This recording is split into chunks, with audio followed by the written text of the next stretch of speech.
hopefully you can hear me.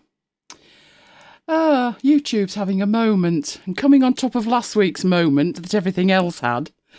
And I'm flying solo. I'm also watching very carefully my activity monitor. It's going crazy. So, say hello to me in the chat and then I'll know I'm not actually talking to myself. Hey, that looks good. Right, I now need to work out what's going wrong with this. It looks like it's Keynote playing around. So I'm going to lose Keynote. That'll make it for a good presentation, won't it? See what else is upsetting it all. At least you can hear me. Yay! Mike and I are in different postcodes. All a bit of an issue, which we'll think about another time. But he is in the chat with us. Gender reassignment. Have we got one? I didn't know that. Let me have a look. Oh, what's that?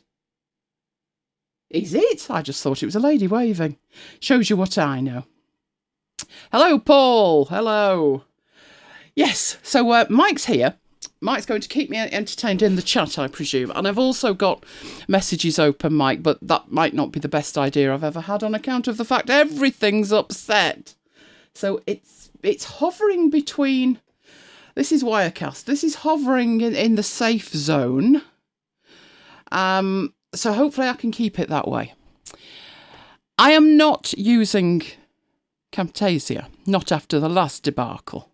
So with a bit of luck, everything will just hang together and hold on. Fingers crossed, hey? Oh, so how are we all? Hello, Curtis. Hello. Jonathan, that's a very good point. He was actually doing his own recording the other day and squeaking his chair as well. So he gets into lots of trouble for squeaking his chair. What we need is a trip to IKEA. Of course, if I get in there, I'll come out with 3 new bedrooms and a kitchen.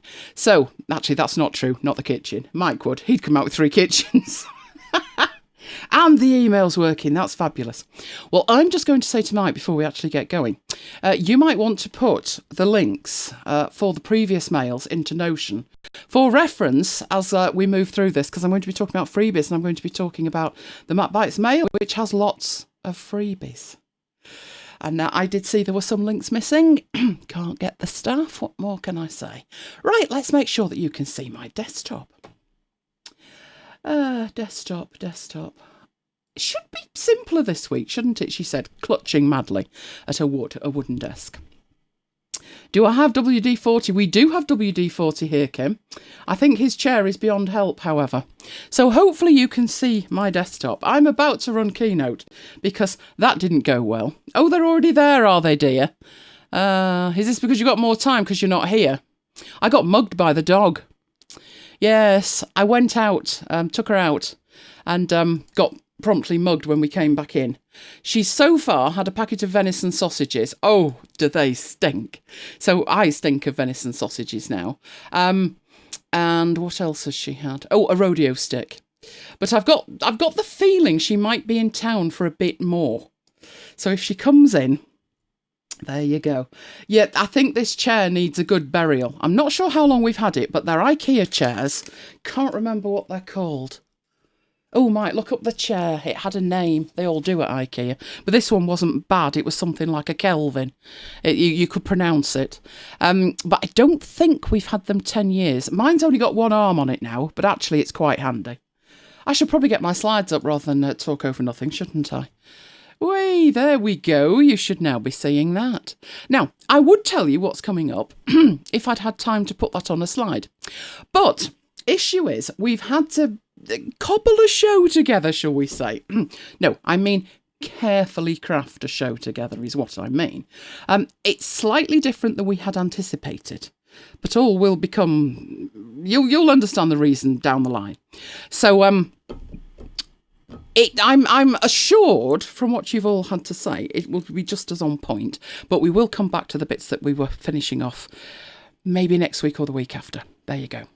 So before we get going, make sure you are watching in HD because you want to see all these photos in their glory, don't you? It's on the cog in the lower right-hand corner of your video screen. It should automatically take you into HD if you were in HD last time, but you never know, do you? Good evening, Pete. Well, What a week. I'll start with that. What a week. If you recall, last Friday, we were... Oh, what's the word, Mike?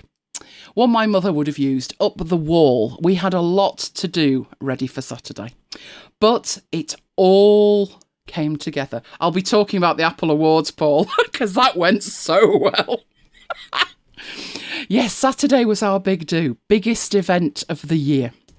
It was Ladies' Night. By that stage, we'd got everything on the table, as you can see. Big 16-page brochure. You can even see what I'm eating in the background there. Business cards, you name it, we had it. So, spoiler alert, it was all right in the end. But you might wonder what that's all about. Why would I be taking tinsel to an event? There was a reason for this. We had specifically ordered a Christmas tree, you know, it being Christmas and stuff. And when we got there, no Christmas tree.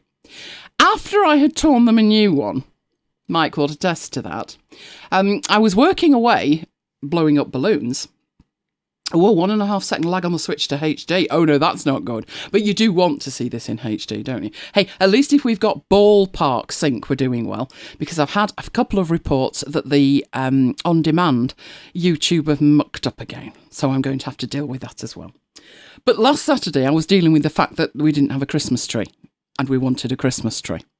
So while I was blowing up balloons, I managed to stumble across a forlorn-looking Christmas tree in the back of the stage area. However, by that stage, I had sent Mike home and he was coming back in the car with an 8-foot Christmas tree in the back of it. Anyway, never mind. We had a Christmas tree and that was why I had tinsel with me. Because said Christmas tree looked a bit sad. No balls. Won't just stay on that topic for much longer. Anyway, it was all right on the night. I blew every one of those balloons up. That was tough. But we did have a fabulous time. We had a raffle and we raised £570 for the guide dogs. So we were thrilled at that. And I ventured into the cake making business again. Didn't bake the cake this time, but decorated it. Now, you might remember, we've had a guy with us called Stuart, who's one of our local friends. And his wife, there's a standing joke regarding carrots. I won't say she's particularly enamoured of carrots. She had a skinful of carrots a couple of years ago. So it was her birthday, the day of the party. So I decorated a cake. There we go. All my own work, that. It went down really well. Unfortunately, I haven't got the photo of her face when we presented it to her, but Mike does have, so we'll get it for next week. Yes, I even made that carrot. Look at that carrot. That definitely looks like a carrot, doesn't it? That's exactly what I wanted it to look like, so I was thrilled that that all came together. Then we had a ball, an absolute ball. The balloons went down really well. As you can see, there were some amazing contraptions put together. Then, for reasons better known to himself and ourselves, we let Mike loose. Thank you, Jonathan. The cake's amazing. My only concern about the cake was would the carrot work? The big carrot. Anyway, it did. It absolutely did. I had to cut a hole in the cake. I'd got a chocolate cake specifically. Let's go back up. I'd got a chocolate cake specifically, so I could cut a hole in it. And what you see there is the actual cake. So I crumbled that off it once I'd got the carrot in situ. And I'd got some gold dust for the carrot, so you could actually, the lines that I put in the carrot, you know, it kind of accentuated them so you could see them. So yeah, she had a fabulous time. Anyway, we let Mike loose. No, not with the balloons. He was on his air guitar. You'll notice the guy in the middle was the only one allowed a real guitar. That's because the one in the middle is the only one who can play said guitar. Anyway, the other two had a fabulous, fabulous time. Mike then got presented, regarding the balloons, with a chain of balloons, which he promptly wore. You want this life, Paul, you need to come back. This is our life. It's amazing. Doesn't the tree look good? Yeah, decorated that as well on top of everything else. But at that stage, Pete, that's the guy with the guitar, was doing the singing, and we were having a complete blast. He was doing 60s sing-along stuff, so we all really enjoyed that. Then we let Mike loose. But the little secret we were keeping, every year we have this event. And, oh, good God, reminds you of your ex. Is that good or bad? Whoa, Paul. Every year we have this event. Obviously, you can tell from the age of the attendees, disco, probably not the best idea you've ever had. But they do. They love to dance, or half of them do. The other half, not quite so much. So, I'm just having a think there. I need to have a think about this. Let me check something down the line, which I'll do down the line. So, half do, half don't. So, it was a case of what we're going to do. So, Mike's always the life and soul of the party, but this time it was like, last year we had problems with the disco. It was too loud, they played the wrong songs. The year before, that wasn't right because of something else. So Mike and I had discussed it endlessly, and we came up with a solution. Obviously, he looks like he's having a fabby time. He was, because the DJ, do you want to say, Mike, the DJ was pretty good? Was the DJ good this time? I think this was possibly the best DJ we had ever had. In the middle of Mike's speech, he's busy, it's ladies' night, so he's thanking all of the ladies for all that they've done. And he unleashed the mic. And while he's in the middle of his speech, he actually said, Elaine always says, if you want something done right, do it yourself. And that's exactly what I did. I did the disco. We had a fabulous night, not one complaint. Every song was perfect. It was just the right level. It was amazing. Yeah, my DJ Elaine was in the house. So Saturday was fabulous. Yeah, we got to bed at 3:30. As it happens, we had some friends staying in the hotel who were nothing to do with this do. They'd come into town from all over the world, Canada, Hong Kong, you name it. And they were at hotel football. We were about 8 miles away at this hotel, but they were actually staying at this hotel.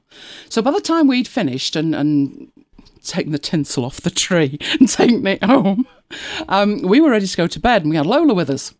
And they staggered in about 2:45 and met Lola.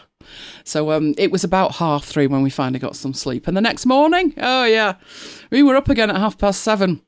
Yeah, to bed at 3:30, up at 7, dog walk, breakfast consumed, went to mass, tea and coffee, and guess what? Bit of a snooze in the afternoon. We were exhausted, but it was absolutely perfect. Now you will always be the DJ. Kim. Do you know, it was so funny because on the night, the group that we're in is arranged into different groups depending on location. And some of the other people from other locations were saying to us, oh, I want to book you. Oh, the guy on the right looks like Nigel Farage. I'm going to have to go back and have a look now. Who was on the right? Who was on the right? That's Graham. He will not thank you for that. Anyway, on to Monday. We were a little bit recovered. And yeah, now I've got another job. I did all the printing. I did all the balloons. I did the cake. Basically, I tied to a brush to it as well. But by Monday, normality. I was waiting for an Amazon delivery. How far wrong could they go? Can I just point out, delivery from Black Friday. I've still been waiting for Black Friday deliveries in January. We could be reviewing DJ apps, but I did it all myself, Pete. I might show you in a future episode how I did it, but it was so funny. We had a great time. Yeah, so my Amazon delivery was out for delivery. And then I got the message. It's 7 stops away. Awesome. That's about 7 stops away from us. And then it got closer. Oh, that's so close. That's literally by a pub that's 50 yards away. And 7 stops away, I thought, my word, he's got a lot of deliveries today. If he's got 7 stops between them, you know, that green dot and the red dot, he's busy. At which point this happened. Yeah, just a minute. You're still 7 stops away. You're at the other end of town. As you can see, he was heading the wrong way towards the M60. This continued because this was around 2:00ish. Eventually, and I do mean eventually, he was still 7 stops away. Now I'm looking at that and I'm thinking, come on, you're across the road. You are literally 50 yards away. But he still had 7 stops to go, apparently. But fear not. 8 hours, 14 minutes after he told me he was 7 stops away, he arrived. Oh, I let him off with it being Black Friday. But Monday, somebody was feeling a little bit on the fragile side. Weren't they, Mike? Very fragile. But it's all right. He had Florence Nightingale looking after him. Doesn't she look sad panda? Daddy was poorly and she was very sad panda. That's her lying across his legs as he slept. Bless her. Now, Monday was also, as many of you are aware, yeah, it was the Apple event.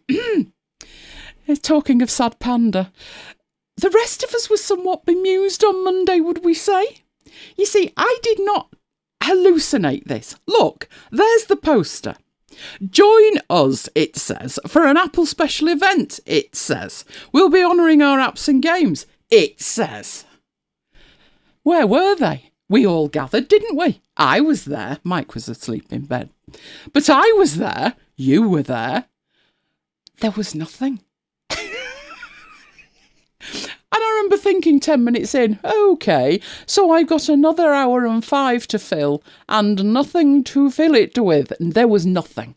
Not a peep from the event. Others were saying exactly the same.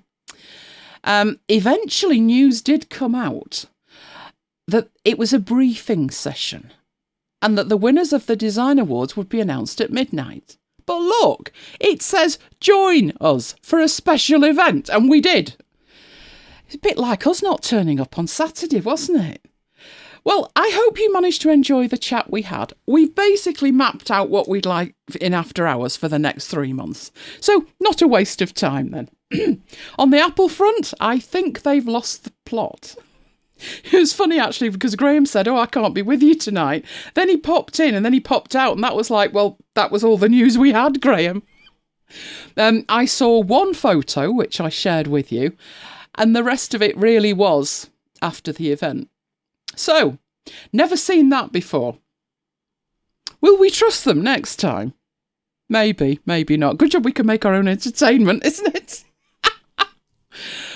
Now, by Tuesday, guess what? Somebody was still ill. I was thinking it could possibly be man flu at this stage, and that maybe we'd have to rush him off. However, luckily by Wednesday, he was feeling much better. It could have been, because Mike had finally something to be interested in on Amazon Prime. Very interested. These were the first Premier League matches that Amazon have secured the rights to, which happened over 3 days, the 3rd, the 4th and the 5th. But obviously, Mike, more interested in the United Spurs game. Having said that, in fact, I thought it was 3, but I'm not at all sure it wasn't 4. Maybe he'll tell us it was 4. I thought it was 3. He watched them all. He had all the browser windows open with all of the matches in and watched the lot. Happy, happy bunny. Which takes us to Thursday. That's yesterday. We were out. Yes, you know this busy social life we've got? We were out again. Somebody had told the hotel we're gluten-free. Now, we don't usually bother. We just take our own. So if there's a bread roll, we hand it over to somebody else and we have one of our own. They had provided bread rolls. Gluten-free bread rolls. Or hermetically sealed gluten-free bread rolls. The bread roll was actually quite nice. The starter? Indescribable. Did we actually ever work out what the green stuff was, Mike? I thought a frog had got in a blender. But I'm still not sure to this day. Now that is, I haven't actually got that in front of me.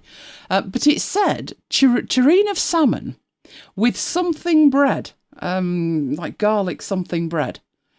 Not seeing that myself. Oh, something toast. And it was supposed to be piping hot, and it was freezing. Luckily, it perked up from there, but we're not going to mention the pigs in blankets, are we, Mike? They were unceremoniously removed from our plate because they had gluten in.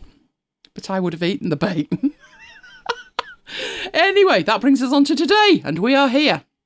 Now, remember back to Monday and the debacle of an Apple event, which actually was fine. You know, we chatted. Like Kim says, chat was great. It was indeed. But they did finally announce something that we would have been interested in. Yes, it was the Mac App of the Year. Thankfully, it wasn't. There you go, Melba Toast. That's what it was. Well, there wasn't any. Now, Mac App of the Year. It wasn't all games. No. Serif won Mac App of the Year with Affinity Publisher. And in fact, they were requested by Apple to create the program for the event, and they did so in Affinity Publisher. So Affinity Publisher is the app of the year. If you have yet to buy it, it's still available at 30%, I do believe, because they kept the thing going a little bit, the Black Friday deal, because they'd won Apple App of the Year when they finally announced it. Just saying. Right, so let's get on to some new stuff. Well, MindNode. Who mind maps? Now that includes Scapple, if you use Scapple. My app of choice for mind mapping is MindNode, and I'm on the beta program. Now, they've written a blog post. I probably haven't put that link anywhere Mike can get to it because he's not actually in the building. He could find it anyway, though, couldn't you, Mike? If you just go to mindnode.com post and find the thing, that would be good. Right, so MindNode, yes. Well, MindNode 7's just gone into beta, and they have announced what some of the changes are going to be.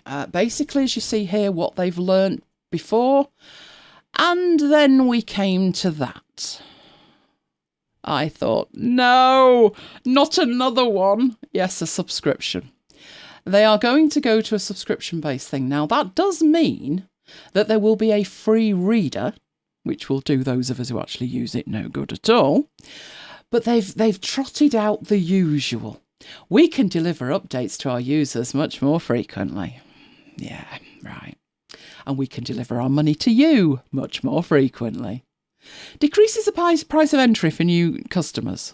Really? Whatever. Makes the pricing more predictable. Higher is what they mean. Because I don't think this was that expensive. Now, I don't think they've actually announced the amounts. You are getting brainwashed, Paul. You need it. Need is a variable concept. Very variable. In fact, have you got Designer? Because it integrates nicely with Designer, and it can do tables, and then you can hand those off to Designer. So who doesn't need that? Hopefully it will still be on setup. With it being a subscription, I've no idea how they intend to work that with the iOS app. They're also talking about family licenses and business licenses and blah, blah, blah. But honestly, I am all subscriptioned out. I really am. I know it's less than the price of coffee. Note the sarcasm. I don't drink coffee. I drink water. So, you know, if you want me to fork out for a coffee, water off a duck's back, literally. Just really letting you know what's coming. Annoying. Very, very annoying. It is the one that I use, and I wouldn't fancy switching to anything else. I guess it's going to depend on the price of the subscription. But given the price that the app already is, they're not going to make the subscription 99 pence a month, are they? So we can only hope and wait and find out. Now, like it says, the free version will allow basic editing, but if you want the full thing, you're going to have to pay. Not good. Anyway, let's make it much better now. Let's go on and have a look at going paperless. Now, this was something we discussed quite a bit on Monday night when there was supposed to be an Apple event on that we're not going to mention. That one. We talked about it quite a bit. So I had a good old think about it, and I thought there's no way that the whole of going paperless can be done in one session. So I thought, let's start with something that's out that people are talking about and they want to try. So, going paperless. There is a lot to it.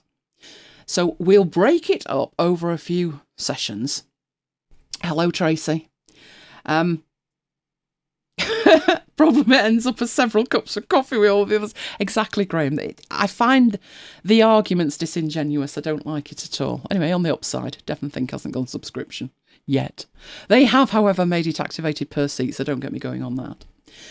That really was my desk this week. you'll notice there. Let me show you. Where's the squiggle? I've still got that piece of confetti at the back. Can't quite reach it. Must get rid of that. That really was stuff that had come through the post. And when you think of going paperless, you think of that. You think of paper coming in and you want to then do something with it. But there is a lot more to it than that. But in everybody's mind, it seems to be going from that to that. With everything neat and tidy, and you can find it all. There's just a lot to it. There's a lot of moving parts to get from that to that. And it actually starts before that. Because that's mail that's come through the door. And when we talk about paperless, that's the first thing that's in our mind. But there's a lot of other things that come into it as well. Some of that, I couldn't stop coming through the door. That green thing on the left, it's some survey or other. And they'll send me a £5 voucher for filling in about sport in Trafford. I mean, I'm not concerned about sport. Can you just put the lamppost back that's been missing for 6 weeks? Don't care about sport, thank you very much. So some of it is like that you can't stop coming through the door. But other stuff, there's some bank statements there. Paperless starts before the paper's in your hand. Think about what you can stop getting on your desk. So can you get paperless billing? Can you get paperless catalogues, PDFs?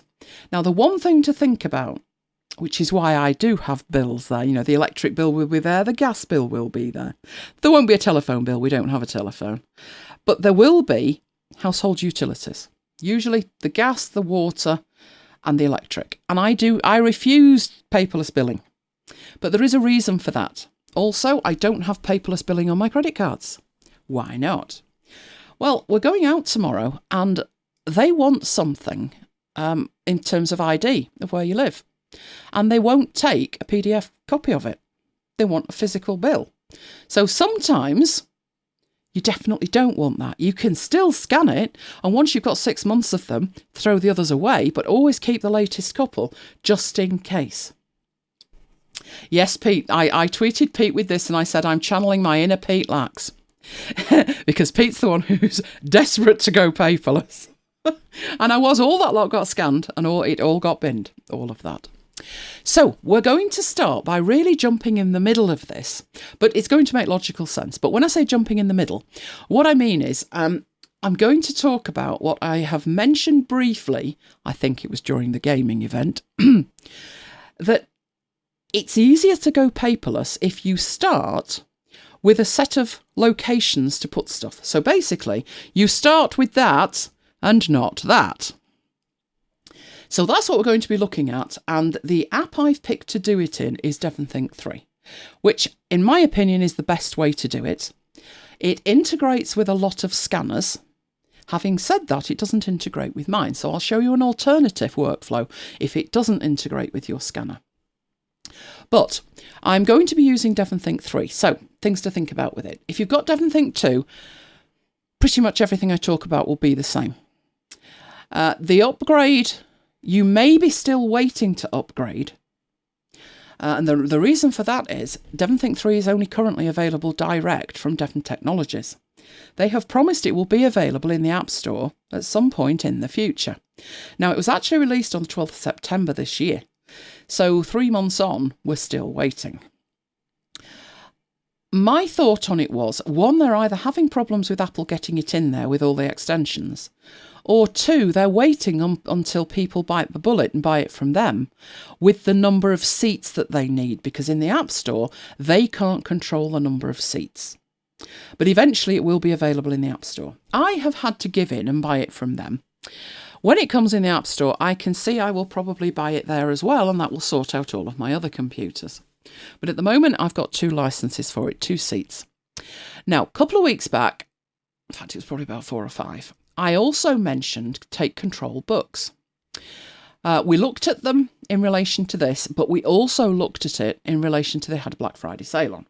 But you don't need the Black Friday sale for this, because this one is completely free. So a very good place to start, if you've got no idea with DEVONthink, is this free ebook, Take Control of DEVONthink 3, which is still free from Take Control Books. So go have a look at it. It is a fully fledged book. It has over 250 pages and it covers pretty much everything about DEVONthink. Now, having said that, if that covers it all, why am I talking about it? You could just read the book. Well, hopefully I'll be talking about it in relation to creating the shelves or the locations that you will use to store things in DEVONthink. It's not about what buttons are available in DEVONthink. It's about how to configure DEVONthink to work for you. So let's go and have a look at that. Right, so as you can see, I've got all kinds of DEVONthinks installed. Right, I've been using DEVONthink 3, so that comes top of my list, so that's absolutely fine. I also have Devon Agent Pro. Unbelievably, we had time to talk about this during the games event. And Devon Agent Pro is a search system, which I will demonstrate in a future show. Let's limit it to 3. And DEVONthink Pro Office is the old version of DEVONthink. There is no longer a DEVONthink Pro Office. In fact, it actually says DEVONthink 3. It doesn't even say DEVONthink Pro 3, but it is the Pro version that I actually have. So let's go in and have a look. Right, I have already, as you can see, let's get that full screen. I've configured this for the way that I like to work. But the interface can be quite intimidating. There's a lot there. The old version had been around for such a long time. I don't think it'd been updated since 2011. That it had those panels that flew out of the side that macOS doesn't really favour anymore. So everything in the interface has been brought inside the interface. So I will give you a brief tour of what we're actually looking at, and then we'll set it up so it's ready for scans and things. Right, first of all, I prefer that view because when I have my files, which will be in that area there, so when I start scanning or bringing files in, they'll appear there. This bit here, where it's at the moment, it's saying no selection, that's where the actual file will appear. So by having it that I have a long list, rather than a list across the top, I get pretty much a full, when I've got my iMac in full screen, I've got pretty much a full view of an A4 page. So that's why I configure it that way, but you have options. You could just have all of the files. So that's just going to give you a file list. You could have it that way, which will show you the files at the top and then an individual file that you have selected at the bottom. You want me DJing? Oh, believe me. I could say it was a one-off, but that's not the way it's going to turn out. I can see this. But hey, I had fun. And then there's this way, which is the way that I had it. You've also got this option here, which will toggle off the sidebar. Now, you may or may not need that sidebar, depending on how you decide to set up your DEVONthink, your scanning solution. The bar down the side does give you databases. So it's got your favourites at the top. Then it has globals. Globals refer to the fact that there is a global inbox. I don't even need to have a database open to be able to take something into DEVONthink. It will go into the global inbox. And there are also global tags and global trash. But you probably should have at least one database. And when you open your databases, they will appear in open databases. You can then see your recent databases. And I've got a whole load of recent databases. You have smart groups, and these happen automatically. It will show you anything you added today, yesterday, recently added, anything that's not read, anything that you've put due this week, top hits and history. All of those are there for you to filter. You will select one of these and it will then filter down the list to include just those. And then you've got smart rules. So if you've got duplicates or you've put reminders on or anything else either, you can create a smart rule for it and filter down the view to just that. Now, as I've said, if you've only got one database, You've made the decision that your scanning is going to be in a scanning database. Maybe you'll call it something else. Maybe it'll just be your system. Then do you need that sidebar? Well, you do if you want to access your smart groups and your smart rules. But you also have available at the top here, this is the navigation, but there's also a reading list where you can see all the stuff or just the stuff that's unread. You have this one where you can import. Now you'll note from the import that you can capture from devices, which obviously includes your scanner. And there could be a queue importing, but you can import email. Now it has to come from a compatible email client. And the beauty of the compatible email client is that there are more than just Apple Mail. But what I will say is, it's pretty limited because I've got quite a few email clients installed like Spark and Airmail and half a dozen others. And there's only 2 that are appearing in there. It does work from both of them. I've tried. But that should indicate to you in terms of being paperless, you can actually import all your mail. Now, we did talk about during the Grand Gaming event, that's going to become euphemistic, that, isn't it? Yes, during the Grand Gaming event, we were talking about whether you delete email. How do you decide to delete an email? And I made the point that I don't. I long since gave that up. The only thing that gets deleted is spam. Everything else is archived. I have enough space on Google Drive, it doesn't concern me. And I took that decision because I did not want to have to think about whether I wanted to delete a mail or not. Now, Pete's jumped on that straight away. Do you import emails and empty your email inbox? I haven't made that decision, no. But what I have done over the years is pretty much annually, I've made the decision to have a copy of my email in a DEVONthink database. DEVONthink could probably handle all the emails in one database. I think I've put them by year, just so I've got it in the event I can't get into my Gmail account. For me, I pay Google for storage. Therefore, my Google account has a credit card attached to it. Therefore, I would imagine they would want to allow me in the event of a complete calamity. However, Mike and I have had over the years a couple of other Google accounts. Thinking of one in particular, Mike, you'll know the one I mean. We got the name that we wanted at gmail.com. And about 6 months later, we came to log in and it wasn't having it. And we had all of the emails, the initial setup emails, that we could go back to and say to them, look, it was definitely us. We'd got all of the information we could conceivably have had, and we never got that account back. I have no idea what happened to it, but they would not give it back to us. So I remember saying to Mike, when I decided to go all in with Google Drive, I found it a blessed relief to be giving them money, because at that point, I've got a little bit extra persuasion with them of, look, it must be me, here's the credit card. So yes, I do import the mails, but mine I choose to leave in Google as well. The reason being, if I've got them in here, I can search for them and I'll doubtless find exactly what I want, because DEVONthink is fabulous at search. But I wouldn't have that ability out on the road unless they're in Google. So I leave them where they are, but I have a backup of them in here. Your mileage, however, may vary. Right, so that's your import tab over here. And then you have this one, which is your extras. And these are, all I've seen in here, to be honest with you, is tips and tricks from DEVONthink. So there's all of these things, how to do things in DEVONthink.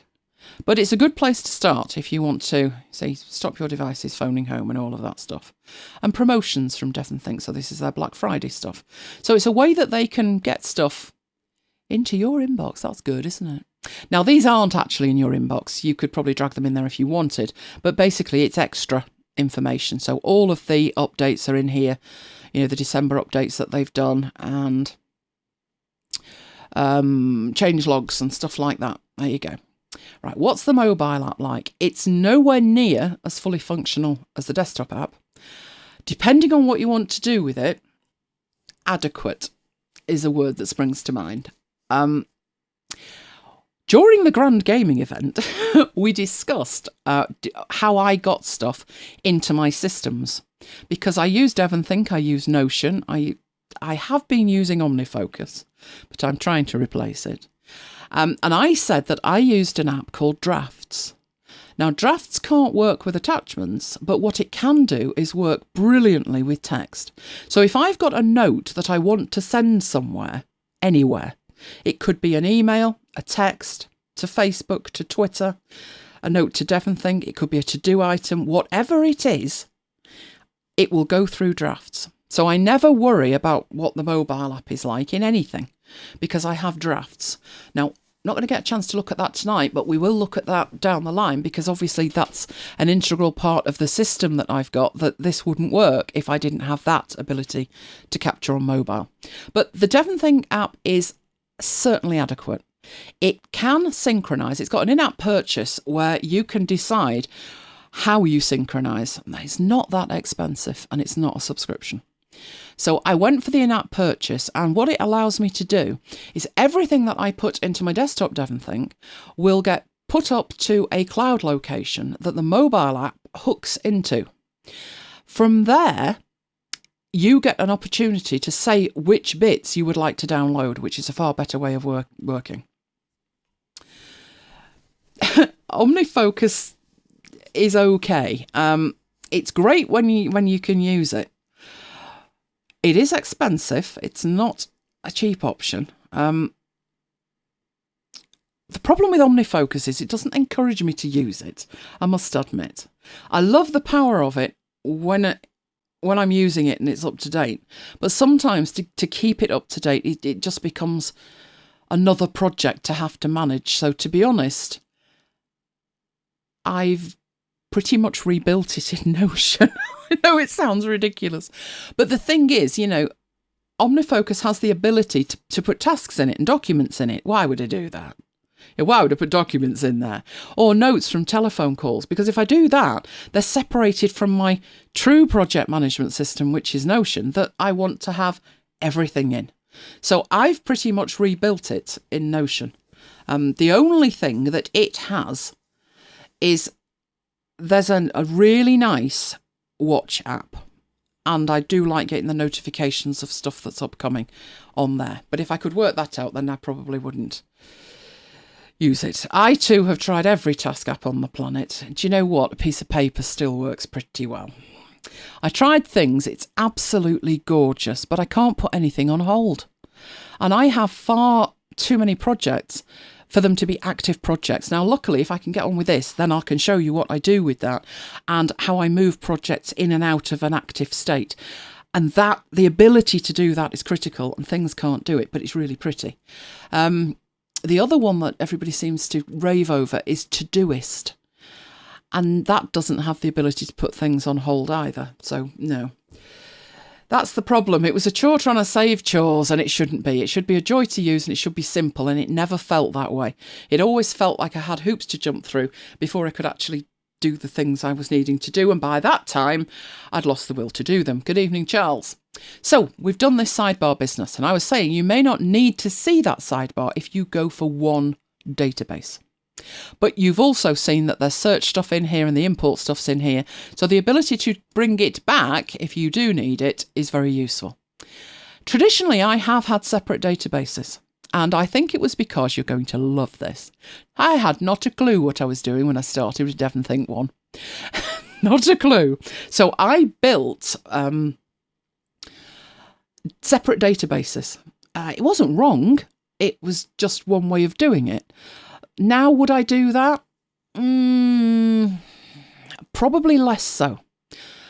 I would seriously think about it, because now I give much more thought to the structure of the information rather than just collecting it like a squirrel. It's very dangerous to go down the collecting it like a squirrel route. Although DEVONthink will enable you to find stuff in locations that you may not even have thought of looking. So, for instance, I had a database for system administration. It was pre-1Password, and it had all my serial numbers in it. And I still actually have that database. Obviously, I don't particularly use it anymore because it's in Notion. But Notion doesn't excel at scanning. It can do it, but DEVONthink's probably the place for scanning, just for the sheer power of it. So, you've then got this file list here that we've looked at. You've got this, which is the no selection, which will have a selection when you see it. And then over the other side, we have a whole info panel of baby info panels. This over here, you toggle off with a button that looks like the opposite of the button at the other end. So that's not useful, is it? I should have changed that before we started. There's a reason why. Oh, let me go in and change that or we'll get absolutely no zoom. I'm using this at the moment. It's in there for that. Zoom. Picture in picture. But it's a pain the rest of the week, to be honest. Right, but that's what it can do. So that's one button that will toggle that off. That's giving me... There we go, on and off. And that one over there is the other one to do that with, which will hide the inspector. So obviously you could get a really nice wide view there and just concentrate on the stuff that you're working with. Or you can bring back all of the meta. Now, over here, your meta is split into 7 tabs, but don't think that's all there is. Because within each of these tabs, there are subtabs. So this one up here is info, but there is generic info and custom info. So you can create your own custom metadata for all of the files that you scan in or bring in. Then move on to the next one. This is your reminders. So you can read in Finder comments, you can put annotations on it, you can add reminders to documents. If you've used Evernote, you might be looking at this and thinking, oh, it's the same. And you wouldn't be wrong. It's very similar. Then you have a view that I pretty much live in, which is it will show you a table of contents or the thumbnails of a file. And I love to see the thumbnails. I'll show you that when we've got some documents. At the moment, I'm just showing you just how much there is in terms of metadata relating to each individual item that you choose to bring into here. You've got your 7 main panels, but you've also got sub-panels. Now, this one here looks very strange. It's the concordance. And what this does is it analyses every word in every document that you bring in. It shows you the frequency of words. You've got a word cloud. You've got a list of words. And that's the data it uses for its algorithm to work out whether a document is relevant when you run a search. And it lets you see that information in that panel. Then we've got this one here, which is the also and classify. So you can actually have a document in 2 places. And then you can run your search, and that's how you would run your search on it over there. So just really to see how much information you actually have in here. Then we have the ability to show and hide tags. Now, you might not think much moved. It's down the bottom of the screen. You actually see the tags at the bottom of the document. So that's the interface. That's how I choose to have it set up. Now, what you could start doing, and obviously we all remember that photo of mine on the desk with all the scanning stuff, that. You could decide to just scan everything in. That's not a wrong way to do it. There is no wrong way to do it. The wrong way to do it is to not do it at all. Getting anything in at any point, in any way, shape or form, is fine. As long as you have a system when you get it into DEVONthink that doesn't overwhelm you. And I'm sure we've all been there. My inbox looked a disaster. Doesn't right now. No, because I shoved everything out. Didn't I put it in a file? Where's the recent databases? Reboot. Yes. I took everything out and put it in there so I could start from scratch. Naughty me. But seriously, when you bring stuff in, obviously it's going to go in that inbox or it will go where you put it. It depends. But if you've got a backlog, a huge backlog, so you've never done anything paperless before, you've got years of stuff to get in there, it's going to be too much. But at the moment, what I would suggest, if you have the ability to do it, is to just start today and work forward. So as something comes in, make a decision about it. Scan it, get it in there, and make a decision where it should go. And don't worry about the backlog. But if the backlog's to the point that you can't actually get into the kitchen door anymore, then you may need to do something with the backlog. And what I would suggest with that is creating a database called backlog and just scan the whole lot into it. You're no worse off. Don't get rid of the paper until it's all backed up. But it's not wrong to just start throwing things in there. How you would go about that depends on how desperate you are to get the stuff in there, how keen you are to spend time organising it, how much time you've got available, how interested you are in doing it, how important it is. But there's nothing wrong in getting the whole lot in there. In fact, Mike and I took that approach many years ago. We had a sheet-fed scanner on Windows. We scanned in pages and pages. I mean, I'm talking thousands, maybe 25, 30,000 pages in. They were manuals that we had worked through for certifications. And it was like, well, I've got that certification and I don't think I need the manual, but I might, and I'm not sure. And it was taking up, we had them in the garage in what was called Boris shelves from IKEA. And it was taking up an entire wall. So we just scanned the lot. Have we looked at it since? No. Did we take any time and tag it all and all of that? No. We just put it in and we named the files. That was what we did. From that name, I would stand much more chance of getting my hands on the file now than I would if it was in the garage. So like Graham says, just shove the backlog in the loft. Nothing wrong with that either, as long as you know where it is. Doesn't matter, does it? But at some point, you're probably going to want to tackle it. But what I'm interested in is if you make the decision, like Graham, you've got room in the loft and that's where it's gone, then don't give it a second thought at this stage. Don't get overwhelmed thinking about that. If you have the ability to put it somewhere physically out of the way for the moment, concentrate on building up your system first. So, the first thing you need to do is make a new database. Even that, not easy. Oh, reading the comments here. Right, you have the ability to make a new database. Or you can make a new encrypted database. I don't bother with encrypted databases. I would encrypt it a different way. I want the stuff as open as possible. Yes, there's bank statements in there, but you know, if somebody's got, as far as my computer, that I'm going to be less concerned about a bank statement from 1992 as I am the fact that they've got their hands on my Mac.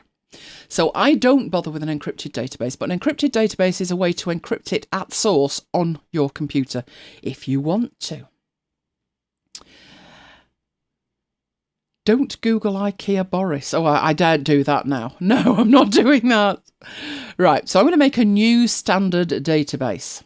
Now, by default, it's going to offer me a location.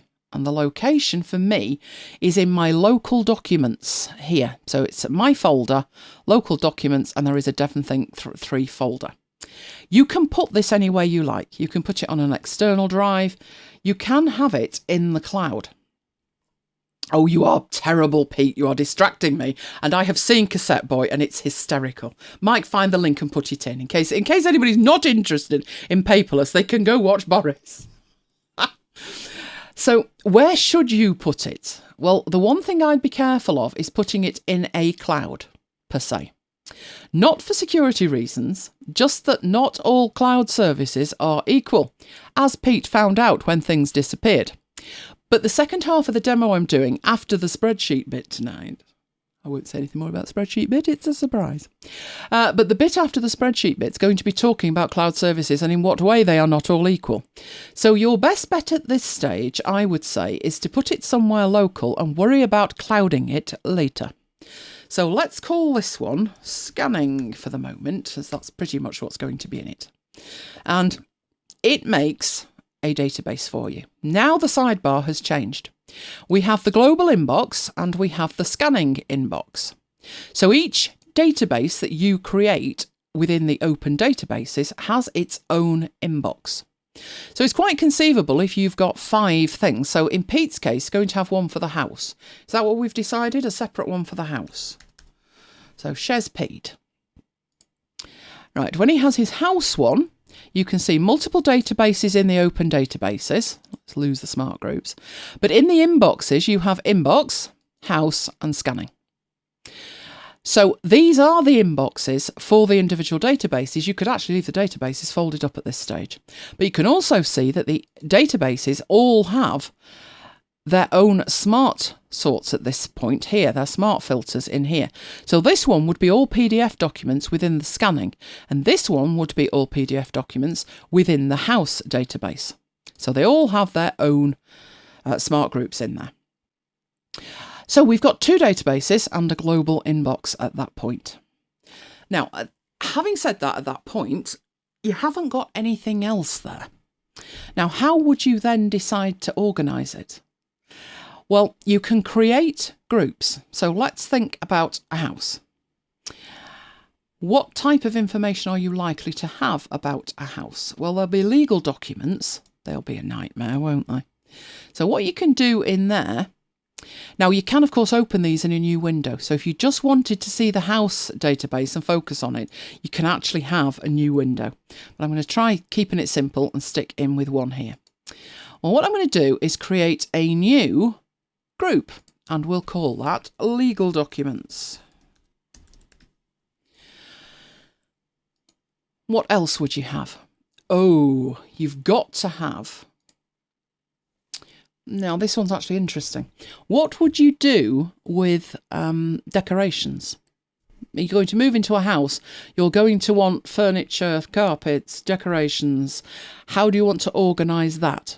It depends if you're sharing it. You could actually call that rooms, but you probably need to identify that it's decoration for rooms. So let's put decoration. And then within that, there is nothing to stop you double clicking. And it's exactly the same as your Finder setup.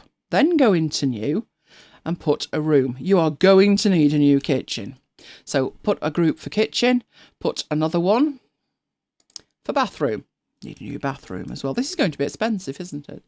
And that way you can put anything you find for inspiration for a bathroom in there. And it's organised by room. Right, let's go back to the house. Right, what else have we got? Oh, bills. You're right, finance. Now, finance isn't necessarily legal, so we'll create a group for finance. Some of those might be the same, but it can help us with that. Maintenance and repairs. Oh, yes, that's bad, isn't it? That's bad news. Right, maintenance and repairs. Now, should that go under finance? Well, there'll be bills coming in about it, but you may want all of that information together. For instance, we had an extension built 4 years ago, and it came with a 10-year guarantee. So we need to have that document, and it isn't, it's not really legal. It was finance because it was the bill. But for maintenance and repairs, I would want that information in maintenance and repairs. Which reminds me, in the decorations, I'd want to put the extension in there, wouldn't I? So you'd just start really to fill it out, to build it up. It is going to be expensive, Pete. It is. But yeah, it doesn't have to be. It only needs to be as expensive as you want it to be. Trust me on that. Should see our garden. We got quoted for our garden, which is an odd shape because we're on the corner. So we have 3 gardens, one at the front, one at the back, and one at the side. And none of them are square. They're all very odd shapes. And we thought, you know what, let's just blitz the lot. Let's blitz the lot, have the whole lot paved. We got quoted £26,500 4 years ago. Guess what? Still looks exactly the same today. And it's going to stay that way until I can be bothered to put plastic turf down. Or green concrete. And you know, so many people have said the same to us. Be careful with the plastic turf, it fades. We've got some in the back. It's never faded. But green concrete, nobody had any argument against green concrete. So I'm thinking that's a possibility. 26,500, I would want several holidays, several cars. And you know, I could spend that in the Apple store. So yes, it's not happening on the garden. But if I wanted to put the bill for our extension in finance, I could. And I could have it pointing to a copy, so a clone of it, in maintenance and repairs. And that's why I have gone for DEVONthink, because it's incredibly flexible for you to be able to do that with. So you have seen the Johnson video. It's definitely worth a watch, isn't it? In fact, I watched that and I thought, well, that saves me watching the debate. That's far more truthful. Okay, so at this stage we are building this up, and I would suggest just carry on doing that. Just carry on doing that. Now, with you opting to have a database at the level for the house, so you have a house database at database level, you can definitely group it the way we've gone for, which is decoration and finance and legal and maintenance and repairs. But here's where the problem comes. If you're not going to have a house database because maybe you... See, Pete's buying a house, aren't you? So I think at the point you're buying a house, it makes sense. It's a major, major project. But if I was to think about Mike and I, would we have a house database? Probably not, to be honest. At least we have to think about it, the better. We'd probably build that into everything else that we deal with. Is it an active project? No, not unless I need to decorate somewhere. So definitely not. It would just be reference material. Once you've bought the thing and you've decorated and you've paid all the bills and the legal documents are dealt with, the maintenance and repairs is ongoing. But would you actually want to dip into the maintenance and repairs, or would you want a higher level database? And this is the issue. If you don't get this right at the beginning, you'll spend most of your time rejigging it. And the biggest problem of that is not the time it takes. The biggest problem of that is you won't know where anything is. You'll have in your head, well, it could be there or it could be there. And it will have made sense when you filed it, which is why when you file something, you need to be thinking about, where would I look for this if I needed it and I didn't know where it was?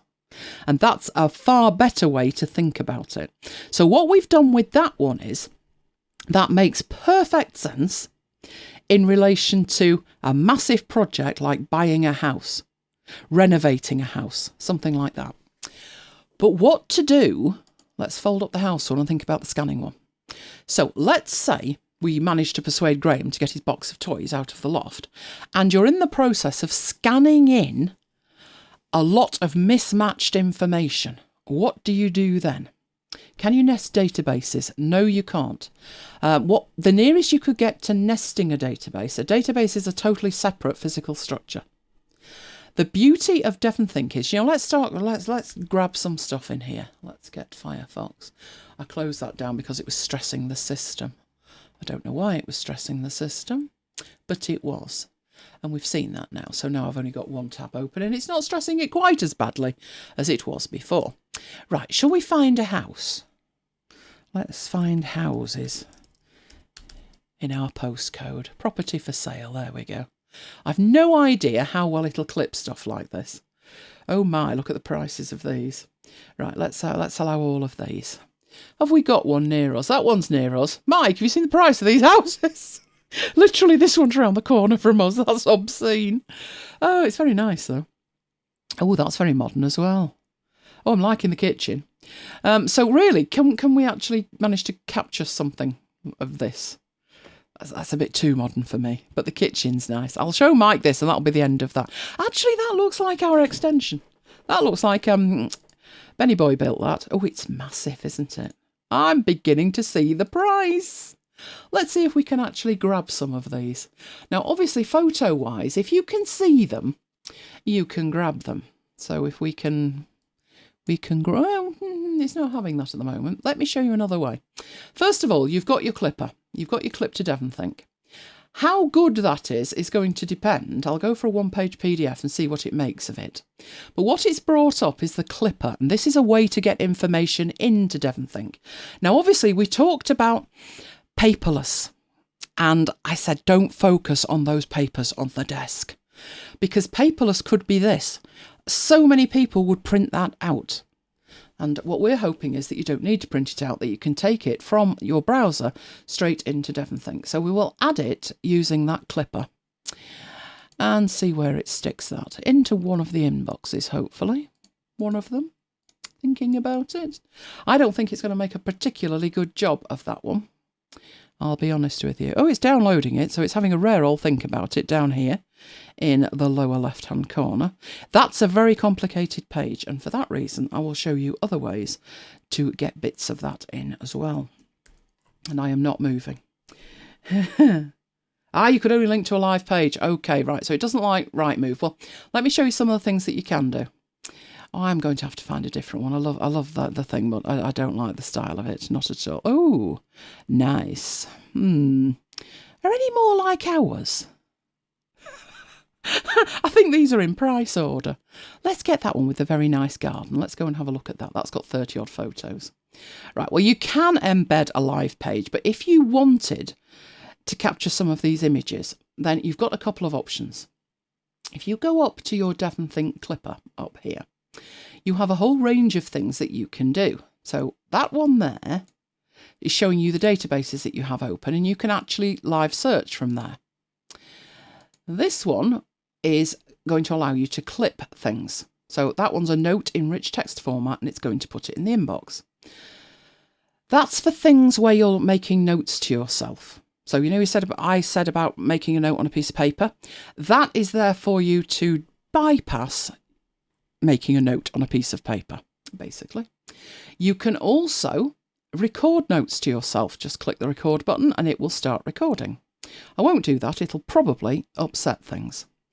Right, then there is a video note. So it would like access to the camera. That's absolutely fine. Yes, that's absolutely fine as well. And are you going to show me the video? Yeah, that's the video on my Mac. That's not particularly impressive, is it? But it's there. Can we do another video? Here we go. Let's do that one. That's pointing down at me.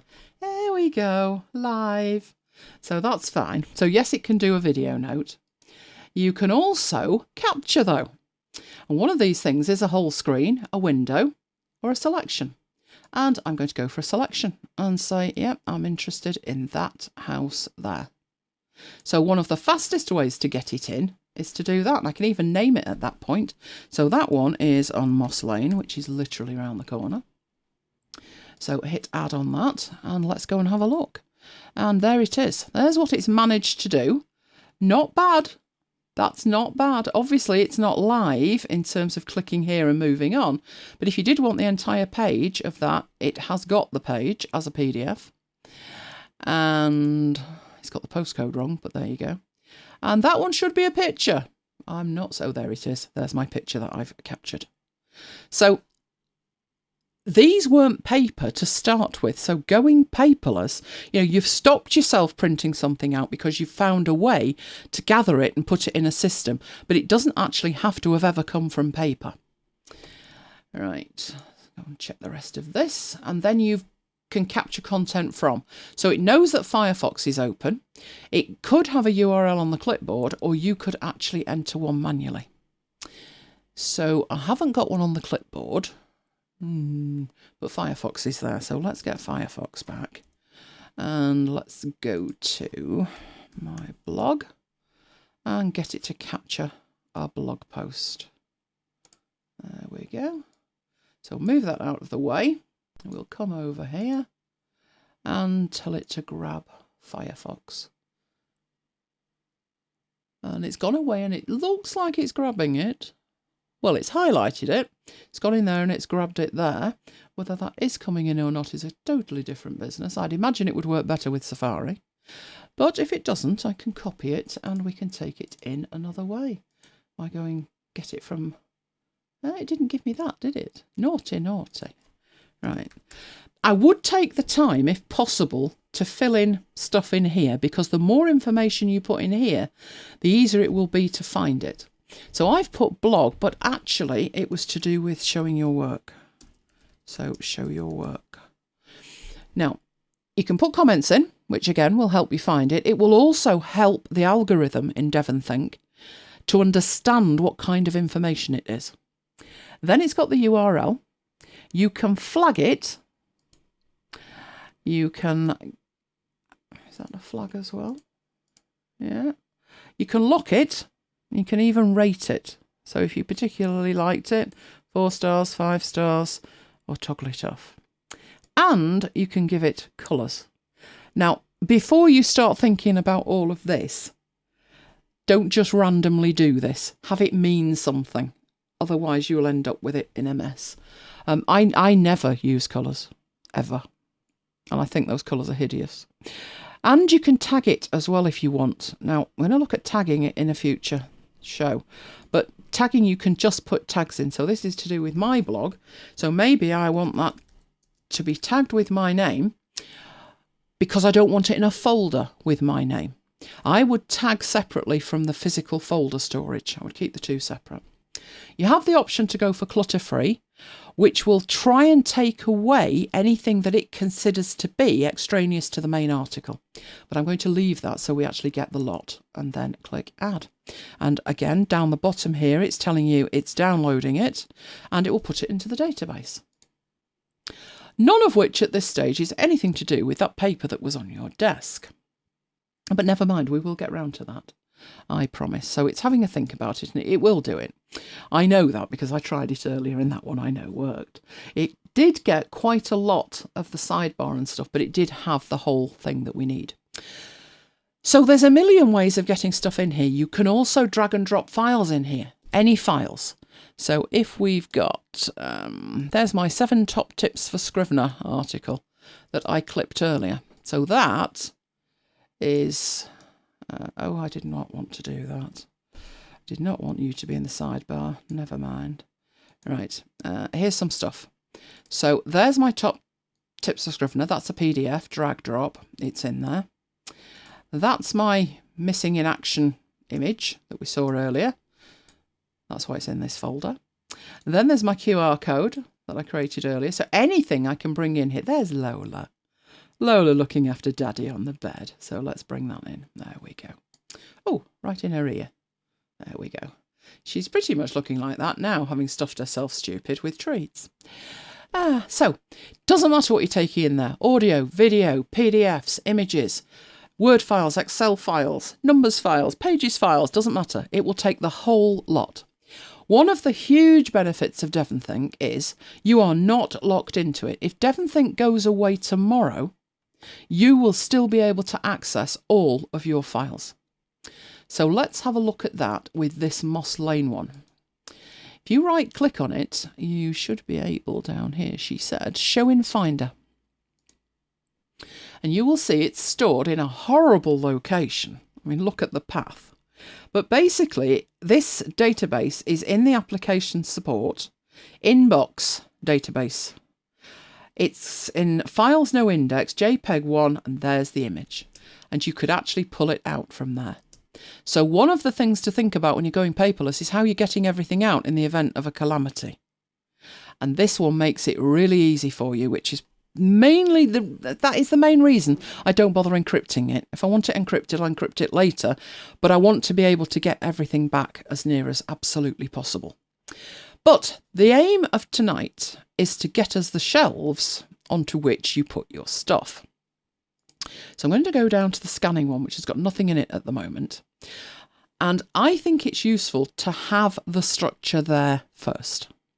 Now, I'll be talking about the particular structure that I use when I'm looking at cloud services in a bit, because I have this system that I've just put in and it's the same system no matter where I am.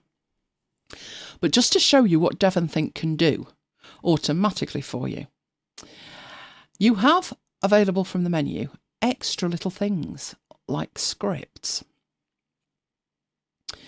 So it can do things. It can open tabs, it can add records to sheets, it can rename stuff from other fields. You've got all of these scripts. You can add an item to OmniFocus or the hit list or things, so all the popular ones.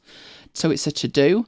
You can do all kinds of things from here. You can even subscribe to RSS feeds if you want, and it will automatically populate. So if you're looking for property, you could have the properties come in automatically and then view them inside here.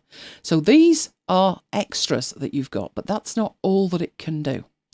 So you've seen that you can create a new database, but you also have available within the data. So it's not a new database, it's data within a database. You can create new with a clipboard. a plain text, a rich text, formatted note, markdown, HTML. These are all the things that you can create inside your DEVONthink database. Obviously, a good place to start is with the groups. That presupposes you know what groups you need to create. So, let's imagine that you say to yourself, I've got this huge box that we've managed to snaffle out of Graham's loft, and we're going to scan it. And what you'll do is you'll scan a certain number a day for a certain length of time. Maybe you'll do 15 minutes scanning a day. And then the next month, you'll do 15 minutes organisation a day. Or maybe you'll do 15 minutes in the morning and 15 minutes in the afternoon. In the morning, you'll scan, and in the afternoon, you'll file. Wouldn't it be great if you could easily create kind of 31 folders, and you'll scan into the one for the date, and then at the end of the month, you'll make sure you finish them all? Just an example. Well, up on the data, as well as new, you have new from template. And these templates have been built for you. So I said I used to use this instead of 1Password. 1Password wasn't around when I started on a Mac. And I didn't have the benefit of this either. But I can create something to hold information for a new email account, online account, or a serial number. Or you could create a Dewey Decimal System. Or if you're in education, you have the ability to use any of those templates.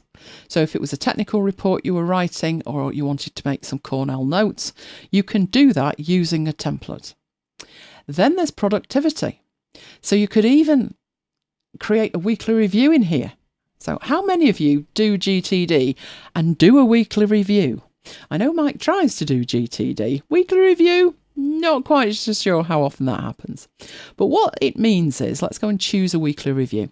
It will put in the date of today and it will say weekly review.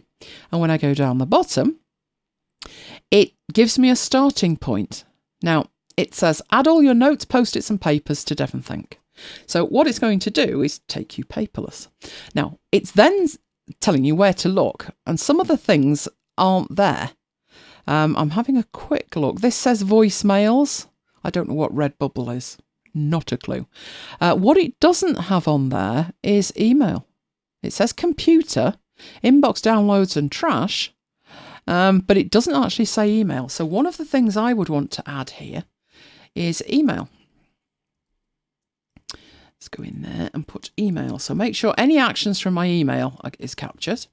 Another place that I would want to go, and I'm trying to capture that there, that's better, would be drafts. Make sure that drafts is at inbox 0. Oh, GTD, I need to explain GTD. It's a book by David Allen called Getting Things Done. It is the Bible of productivity. Let's go and have a look at it. It's a very good starting place. Let's put Getting Things Done. It's a little bit dated now, to be honest. There was a new version in 2015. But it's very much if you are an executive. Having said that, because it is the de facto standard, if you were to look up Getting Things Done in Google, you would find Getting Things Done in any genre you can imagine. So there's animated books for it, there's videos, you name it. Honestly, there's so many different things about it. 10 years in, so somebody's been using it for 10 years. A guide to GTD. It really is the standard. It's a money pit. I mean, it's very simple. But I think for anybody to use it effectively, you'd either have to be David Allen, which I'm not, or you'd have to adapt it to your own workflow. But there is a saying, if you're not doing your weekly review, you're not doing GTD. I do a kind of weekly review. I haven't at the moment got it nailed down quite like that because I have a weekly page and I basically process my weekly page. But there's nothing wrong in having a weekly review that you check off. So you would put on here where you put stuff. So that's where my stuff would be coming from. And then it's telling you to get clear on your desk, empty your wallet of receipts, any digital inboxes you've got, anything on your computer. And then you go into review. So it's collect, get clear, get current, review stuff and then reflect, and then you plan on what you're doing next week is the basis of it. That's the basis of it. But I was using that just to show you that it has templates, and you can create templates that suit your workflow. So if you're going to see a house and, you know, there's must-haves. So maybe you've got, like friend of ours, or the lady's in a wheelchair. She's going to need this, and this that maybe an average person wouldn't need to think of.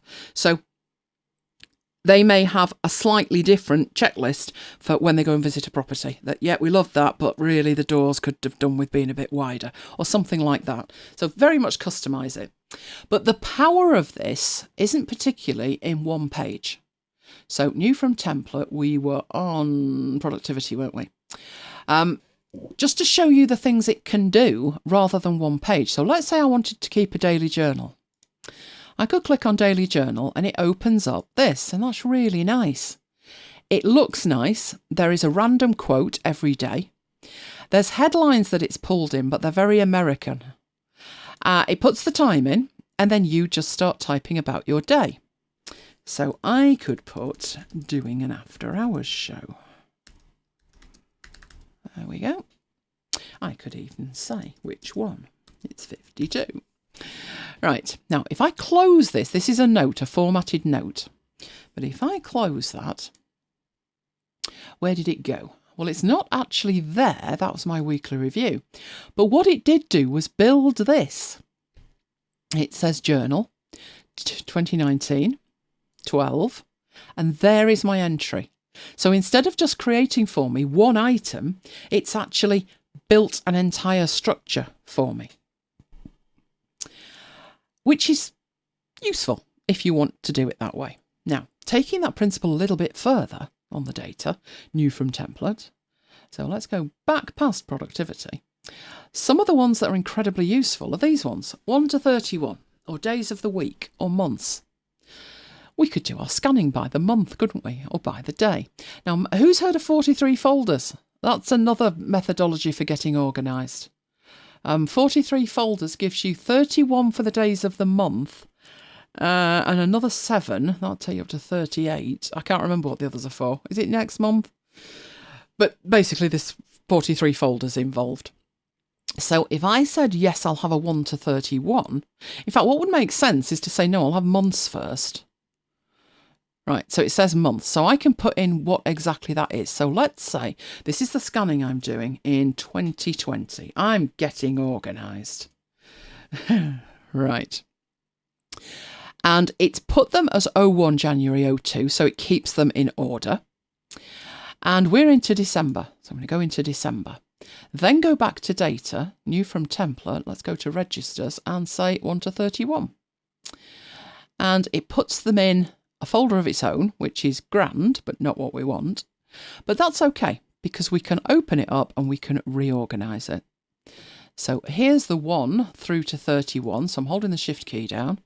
I will grab those, drop them into December. And then within December, down the bottom, we've got the registers, and we can just delete that. So we've now got 31 days in December. And all of that, you don't have to do any of it. It comes from the templates up here. It also has smart groups. So if you wanted to isolate your images or audio files or video files or anything that you've put was a due date on, anything like that, you can create some smart groups as well. I find the registers and the productivities to be the most useful, to be honest. And as it says there, you can get more templates. It will then go out and it shows you the extras that you've got. So these are all the extra templates that you've got that you can install. So one of those was a tickler file, wasn't it? A GTD tickler file, which is pretty much the 43 folders. But as extra ones become available, they are available from there.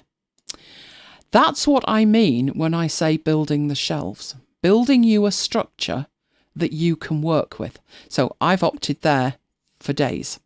The thing is trying to find a structure that works in all circumstances for all content. And that's one of the problems. Loving that, Deborah. Did 43 folders and ended up with 43 folders. I must admit, I was terrible with it. The idea was that, you put everything in these folders. And I'm talking back in the day when it was physical folders. And I had them in like a little hanging thing on the desk. And at the end of the day, they're all numbered by number. So you couldn't just say, well, that folder represents tomorrow. At the end of the day, what wasn't done, you were supposed to bump up until tomorrow. Well, you can imagine what happened. It was just to take everything out tomorrow, put it in out of today and put it in tomorrow. And I hadn't got any further by tomorrow. So then I took everything out of tomorrow's that included today's and put that in the next day. And by the end of the week, I thought this isn't going to work and threw it out. So it's lovely in theory if it can work for you. I'll show you a system now that has worked for me, and I'll show you all the different places it has worked for me. Now, I showed it Mike, so let's ask Mike, how are you doing with it, dear? Is it working for you? We only put it for Mike in one place, but I've put this everywhere. So here's what I would do at the moment. Let's say I'm starting with this scanning database. And I'm going to organise the scanning, but I don't particularly want it by day or weekly reviews or journals. So I'm going to get rid of all of that. So there's my scanning database, and it's completely new, empty, nothing in it. And I want to have some way of scanning where I would be able to find everything. That'd be good, wouldn't it? Now, what kind of things would I be scanning in? So you shout out kind of things you'd be scanning in. We've got all of the household stuff, so that's in the household. But if you think of paperwork that you would be scanning, or maybe things you would be downloading, what kinds of things would you have? Now, I'll give you an average week here. Let's imagine it's Saturday morning tomorrow, because Mike's still not going to be here. So I can do things. So let's say tomorrow I start work on After Hours 53. So I make a folder for that. What else am I working on? I've got that blog thing to finish. I need to finish all of the structural divvy things on the blog. So I'll put that in as well. So what I'm doing is putting in folders that are things I need to do. So what else do I need to do? Christmas presents. Oh, yes. Maybe I've got ideas for Christmas presents. What else do I need to do? So basically I'm building it up with projects, would you say these are? But let's say I've got some scanning that I'm going to do. I've got credit card statements from the year. Oh, the email. Do I mean the email thingy? Yes, Mike, I do mean the email thingy, massive air quotes. If it's working for you, that is amazing. Because not much works for you, does it? I don't mean that in a bad way. Like, OmniFocus, it's fabulous, doesn't work. No, things, fabulous, doesn't work. 43 folders. No, I ended up with 304. Still doesn't work. Right, so what I'm doing here is showing you the wrong way. This to me is the wrong way. Let's say I'm going to put in there scanned finance. What else would I have that I might scan in? Xmas post for Spain ends soon. We've actually got posts, so we're not doing bad, are we? So much goes on strike at Christmas. Oh, what else do I need to do? I go blank when I think about it. Oh, my Notion stuff. I need to build Notion stuff. I'll call it just Notion. I've got things to do on a Notion project. What else have I got to do? I'm going to actually go in here and have I know what I've got to do. I've got the Christmas concert coming up. Don't worry, I'm not singing. So I'll put in there Christmas concert. Now, what happens with the Christmas concert? This is just crazy. Mike, we'll talk about that, dear. Right, Christmas concert. What happens is the lady prints out what she wants. She puts it into Word and she prints it out and she gives me a piece of paper. And I'm like, great, I've got to scan that back in and turn it into editable text. Please send me the Word file. But we've not actually trained her yet. Excellent. Pet medical records. So let's put in pet records. Do you know what else needs to go in there, don't you? All of my dental paperwork and receipts. Dental paperwork. There we go. There's enough of that.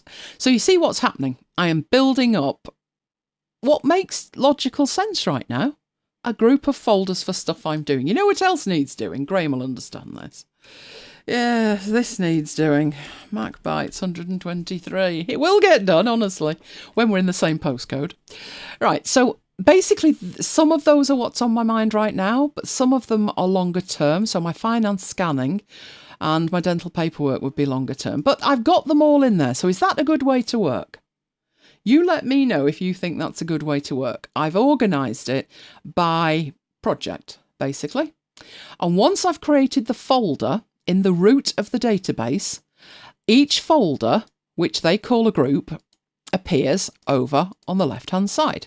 So while I'm in the database here, my all images, PDFs and duplicates, it's alphabetical. But in the sidebar, they appear at the bottom, which is quite nice. I like that. But that's what I've done. I put my stuff in there. Now, when I start scanning, what am I going to find in Graham's loft? Well, if Graham's anything like me, I'll pick up something to be scanned, and it won't fit into any of those categories. So let me imagine what that would be. I know I've got a paper folder in my drawer, and it's got in it stuff about Mum's funeral. It's got the paperwork for the grave, all kinds of stuff. So I'll just put in there Mum's stuff. Now that's definitely not actionable. It's not a current project, but it's scanned, and now I need somewhere to put it. And other things that I would probably scan in, magazines. So I may have an old magazine or an article that I want to scan in. And I put in magazines. Now, I'm actually in Notion right now, and I'm having a look down the side of what needs to be done there. I know I'd probably have training manuals from days gone by as well. So I'll put in there training manuals that I may scan in. Oh, all Graham's tax stuff. Yeah, I've forgotten about the tax stuff, Graham. You're quite right. Let me call that one tax. Tax paperwork. Right. It's not bad. Now, Pete said, hasn't he? Not structured or expandable. No, it's not. Plans for world domination. Yeah, it's literally, it makes sense though at the point that you're scanning it. And that's the problem. At the point you're scanning it, it's amazing. I'll tell you another thing that Mike and I have. We have stuff for the Catanian things. So you go somewhere and you get brochures and you get ideas and stuff, and you think, I'll scan it, and we do. All right, so we'd probably put that in as well. And how would I expect to find that? I'll probably put in Brooklands. Right, so I've got a list of folders, and it does make sense at this point. Now, is it extensible? Not really, but yes, it is on another way, because if I wanted to put anything else in there, I just add it, and it's alphabetical. So would I be able to find what I was looking for when I was looking for it? There's a question. Give me an answer to that. Would that be a yes or a no? Do you think I would find it or not? You might not think it matters. You might say, well, obviously you'll find it. There's the folders. You pick the right folder and you'll find it. But would I? Now, when you say find something, obviously at the moment we're looking at the physicality of it. We've got these folders. That's the physicality of it. In DEVONthink, you probably would be able to find it because it has the most amazing search. But in terms of coming into it and knowing where things should live, is that the best structure? And we come back to Pete who's saying it's not really structured. If it isn't really structured, do you have a better idea of how it should be structured? So Deborah's saying yes if you stuck to the system. It depends how good the search is. Excellent. Well, the thing is, some of those are current projects. So after hours next week is a current project. It's actionable. Next Friday, it needs to have happened.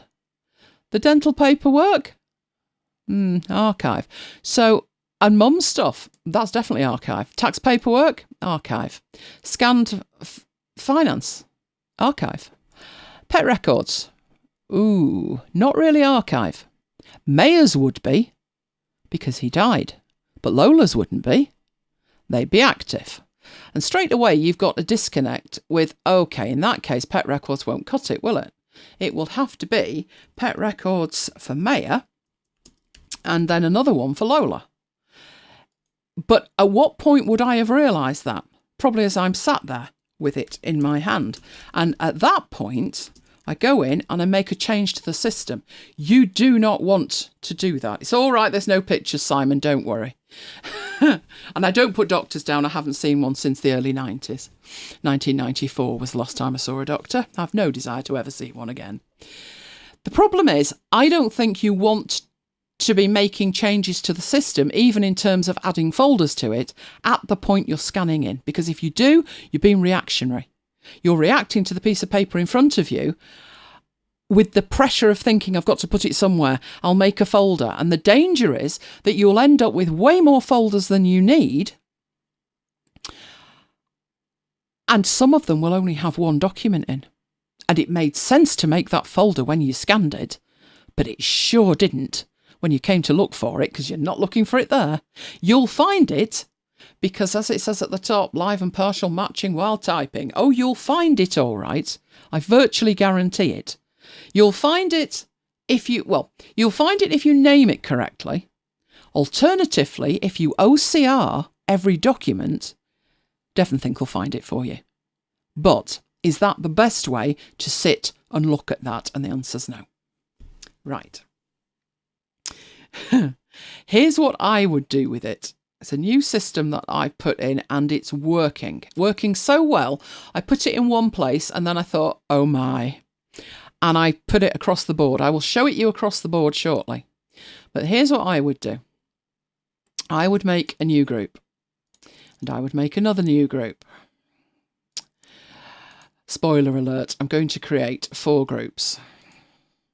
Right, so 4 groups. And it really doesn't matter where you are with this system. Whether you're in your email, your notes app, doesn't matter. Right. So, new group. It needs a name.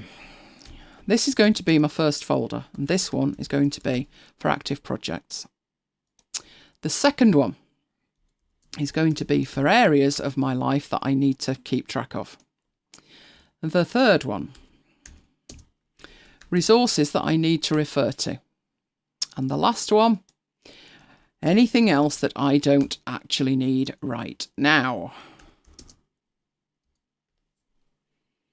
Doesn't Evernote OCR everything in context of what you're saying? Evernote should do.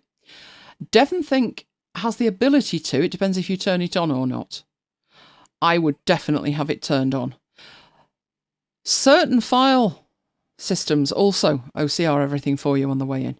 So we're working on the principle that everything will be OCR'd. If you are unfamiliar with OCR, it's optical character recognition, and basically it turns a picture into a live document. So you electronically, digitally can read it. Right, so we've now got 4 folders. Has anybody tried this system? Right, what I would then do, and Mike said to me, oh, that's ridiculous because now you've put another level in. And I said, yes, but now I know which folder to look in for what I want. And here's how I do it. Start from the top, just work down. After hours, 53. Is that a project? And how you work that out is, has it got an end date on it? A due date? Yes, next Friday. It's a project, so put it in the projects. Blog 30, has that got an end date on it? Well, I sincerely hope so. So it's a live project, and it goes in the project. Brooklands. Brooklands is not active. It's the folder I'm going to put stuff in, but has it got an end date? No, because I don't know what it is. Obviously, if this had have happened, so I'm scanning away and I put in it Brooklands Ladies Night, that's a project because it had an end date of last week. So I'll put on there, that was the end date of that. So it's a project, but it's finished. Where does that go? Everything else. It's an archive project. It's not live. But this one's sitting looking at me. I'm scanning. I've just scanned something. I need somewhere to put it. I know it's to do with Brooklands, but it's not an active project. Is it an active area? Is it something I'm still involved in? Yes. In that case, it goes in the areas. Whoa, Christmas concert. 14th of December. So that's a live project. Isn't this easy? Christmas presents. Yep, got to be bought by the 25th. It's a live project. So let's put it in the projects. Dental paperwork. I need access to it. I still have teeth. Therefore, it's active. It's not an archive thing. It's something I would need to refer to. Ergo, it's a resource. So it goes in resources. MacBites 123. It's a live project, believe it or not. Magazines. They're resources. That's what they are. So they go in resources. Mum's stuff. A little bit trickier. Is it a resource or is it archive stuff? I actually can answer that instantly. I've been using this system for a few weeks. I instantly know it's archive. I might need it, but I'd probably only need it if somebody else died. It's the grave papers and death certificates and stuff like that. So it's certainly not a resource that I would say folder 3 resources is to help me in relation to folders 1 and 2. And that one won't do that. So it's archive. Notion. Notion's an area of focus. It's something I need to continually improve on, but I haven't actually rolled out a specific project, so it goes into number 2. Right, pretty similar with Maya. Maya's no longer with us. So his records would be archive. But Lola, they would be resources because it's active. Right, so Paul's saying, whatever you do is flawed in some way. People or projects, not best fellows. No, but this is one of the best ways I've found to do it. Otherwise, I sit and gaze at stuff and I don't group it in any kind of way at all. I just leave them in root and I'll find it, but it doesn't work that well. Right, scanned finance. Well, scanned finance is a shocking name for a folder. What scanned finance? You know, this is tax paperwork. That was scanned finance. Well, I did say it was credit cards, didn't I? So rather than scanned finance, what if I were to say banking 2019? Now it makes more sense. At the moment, that's probably going to be a resource, and next year it would turn into an archive.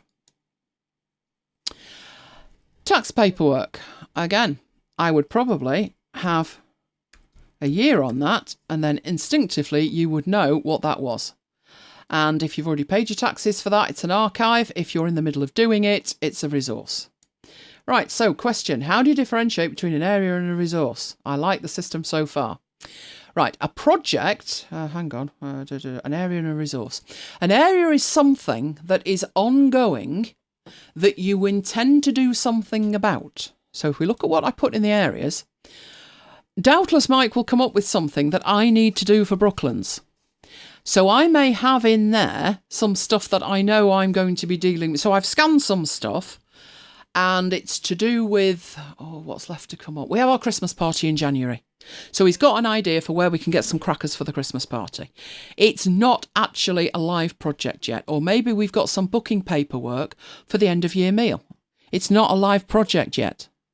When it is, it will move from area into project. So let's say this happened. Let's actually do it. We go in Brooklands and we put in a plain note. I do need fiction for the tax. Right, let's put a note in here, which is end of year meal.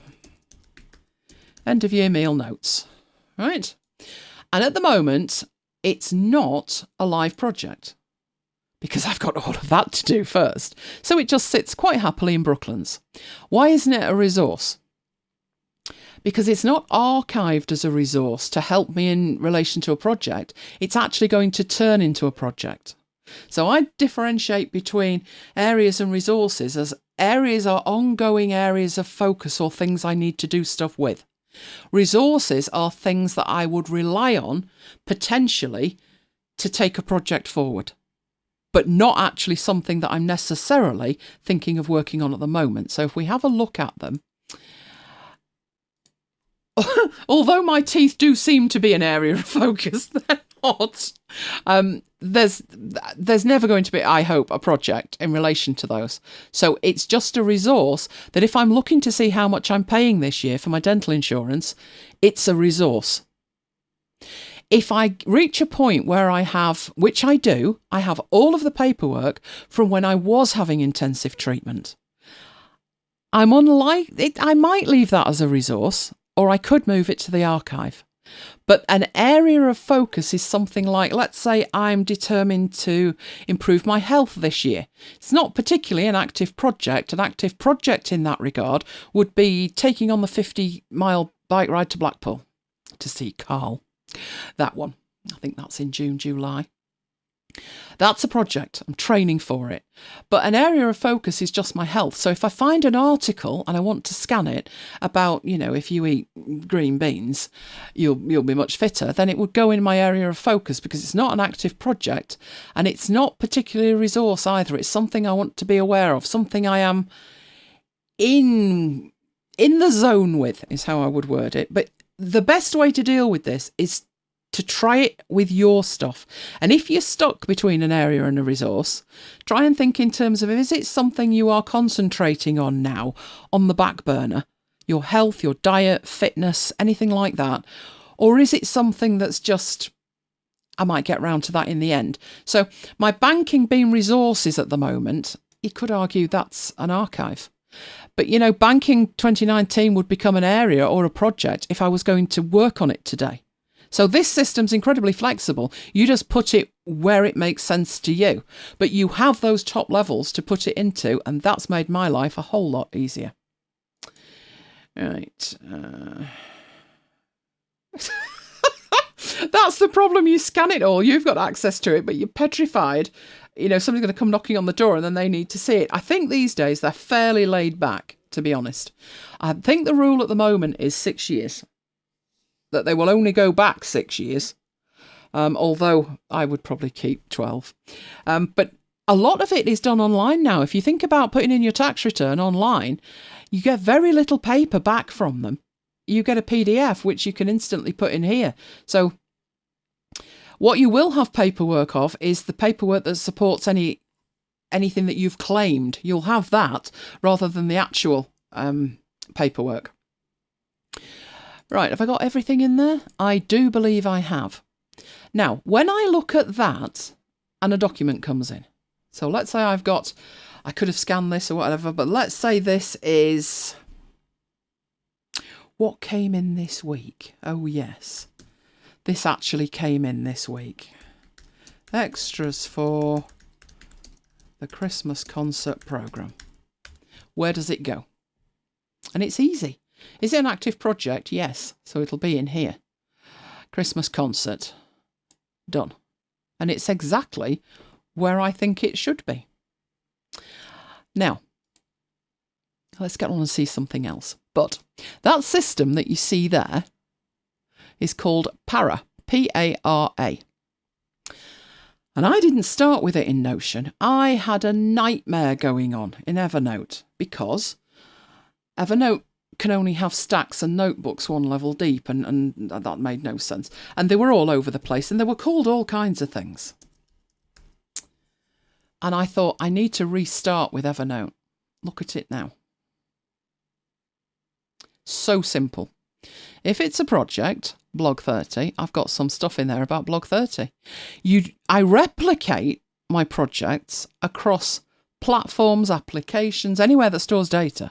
But you'll see in Evernote, I don't have anything for the Christmas concert. That's fine. Don't take the time and create the folder or the notebook for the project that isn't going to exist on that platform. But if you are going to work on a particular project and you've got anything about that project in Evernote, it's way easier to find it when the system is identical. So there's Evernote. Now we're going to close DEVONthink now because I'm going on to something else, but let me just show you this. That is my Google Drive. Look familiar? Projects, areas, resources, archives. Projects. Let me fold everything up. Those are all my active projects. There's Blog 30. There's the printables for Catinian's Ladies' Night, although I seem to have two folders for that. I have the system admin projects of sorting that lot out. I've got an episode of The Walker's Warblings to edit, so there's that. And everything looks the same. And I do mean everything. That is Google Drive. There's Dropbox. Again, 1, 2, 3, 4. Let's have a look at OneDrive. Yeah, that looks the same. Box. There's Box. Identical. So whatever projects, I haven't got anything live in Box, because I don't really use Box that much. I don't particularly use that much on OneDrive, but I do have a Ladies' Night folder. So for reasons, maybe Mike shared a file with me and it was an Excel file, I would have put that in OneDrive. But instead of going to OneDrive and thinking, oh, where is it? And it was, did I put it in documents? Did I put it in active documents? Is it in archive documents? Did I not put it in documents? Is it in the root? Did I put it in the Brooklands folder? Is it in the Catinians folder? 10 minutes later, I've forgotten what I was looking for, much less what I was intending to do with it. But now, if it's an active project, I know exactly where it is. Right, is it a bit more of a function of time, with projects being more immediate and archives time past? Yes, it's the most actionable items in projects, followed by areas, followed by resources, followed by the cold stuff that's your archives. And I actually have that system all over the place, as you can see, and it's working. So, another place. Let me open up my mail. This will be a bad idea, I can assure you. Let's whip it over there, because I did have inbox 0. That won't last, will it? Oh, where have all those mails come from? You're live now on YouTube. Surely not. Surely not. Right, let me move those.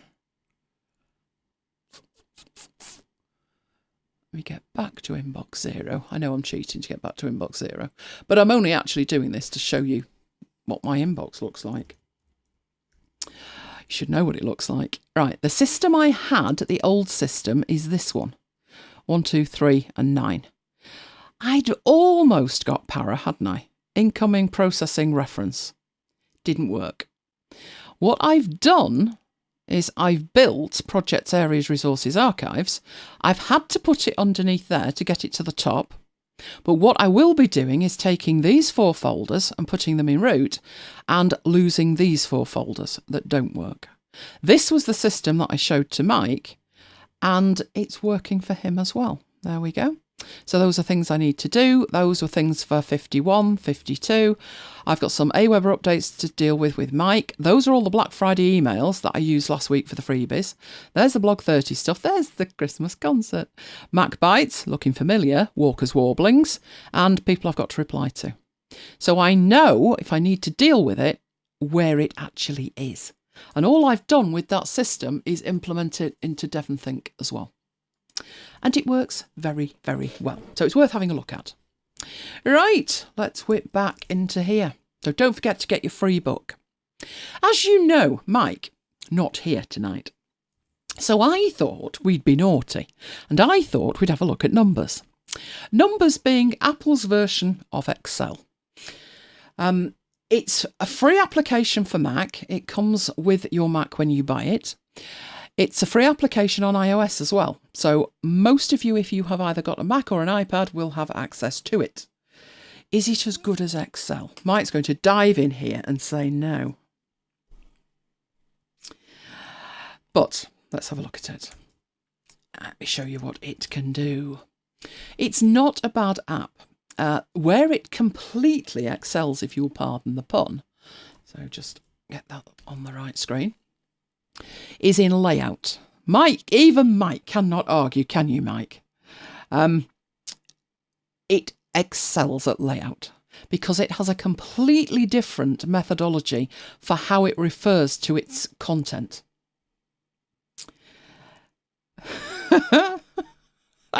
No, there's no way it's going to replace Excel anytime soon, I can assure you. But its layout capabilities are legendary. So you normally start with a blank file, but you can start with any of these templates and get a real head start on it. Some of them are absolutely beautiful. They are amazing. Really, really nice. I think I used one for health. I've used the invoice one. That's pretty as well.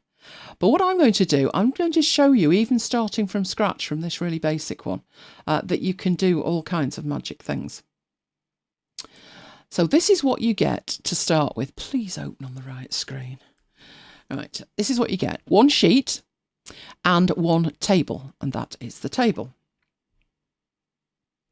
Can't export to Excel without it breaking. Oh no. I did do some of my stuff in Numbers for many, many, many years.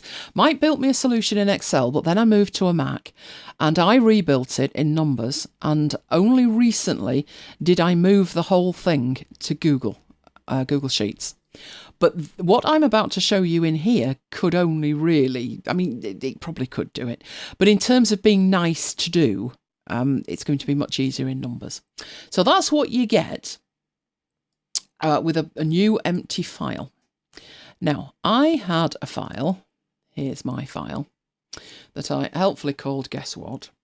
Right, so it's very similar to the other file. I've just got a couple of extra tables in it. So that's why I'm starting with that one and not a completely blank one. But a table in Numbers is not an entire sheet. So that little thing in the top corner there, hello Stephen, enables you to select the table and you can move the table around. You can also put more than one table on a page. So you can insert up here, no, not from there. You can put more than one of these tables on a page, which enables you to build up the kind of thing that they're talking about when you go to new and you choose like charting basics, that it's got multiple tables. That's one table. That's a text box, there's another chart, there's another chart, and as you go through, there's separate tables. So, what we've got here, I'm going to show you that this is something, you tell me if you can do it in Excel. You'll know what it is, don't spill the beans. But I wouldn't fancy trying it in Excel, I'd be much more comfortable in here. Right, so what we've got here, the way that this works, each individual table, which this one is, when you go into the format of the table, has headers, footers. So it's got one there. If I make that 2, it's got 2 headers at the sides, only I don't want any. It has 1 at the top, but you can have up to 5. Again, I don't want any. And you can have totals at the bottom, so you can put them in at the bottom as well. You don't want that either. Then you've got this table 1. Now, table 1, if I click on it and put game or whatever else I want to put, that's the name of the table. But I don't particularly want that showing, and you can toggle that on and off over here. Right, what I do want is more columns than that. Right, what I want over here is 9 of those. And over this way, I also want 9. So you can see me pulling out, and it says at the top, rows 9, columns 9. That's what I want, 9 of each. So far, so good. Shout out when you see it. We're doing pretty, Paul, accept it. Right, what I'm going to do is, these are far too wide, so let's take those down a bit. So let's take them down like that. Now, I'm not actually sure with that what right's going to look like. Depends what kind of information I want to put in it. So if I select all those, you can do bits of what I'm showing, only 10%. I think it could do more than that, Mike, I really do. I'm sure it could.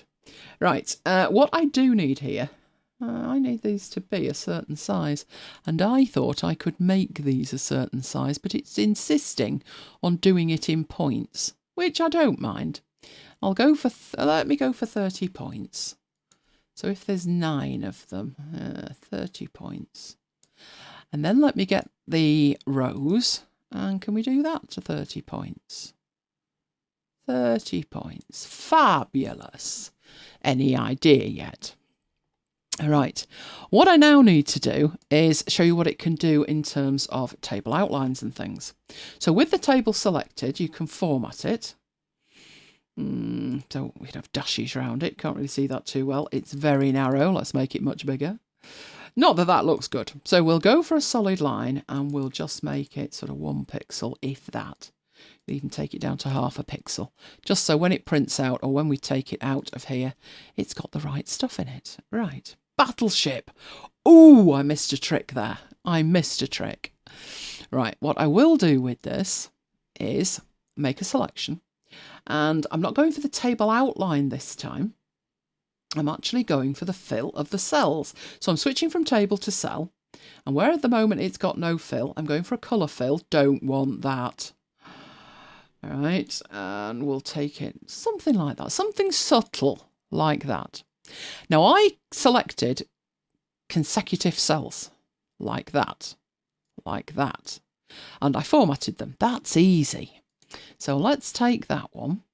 But what I'm doing now is I'm holding the command key and I'm making extra selections like that. And then I will put a fill on those. Try to email what?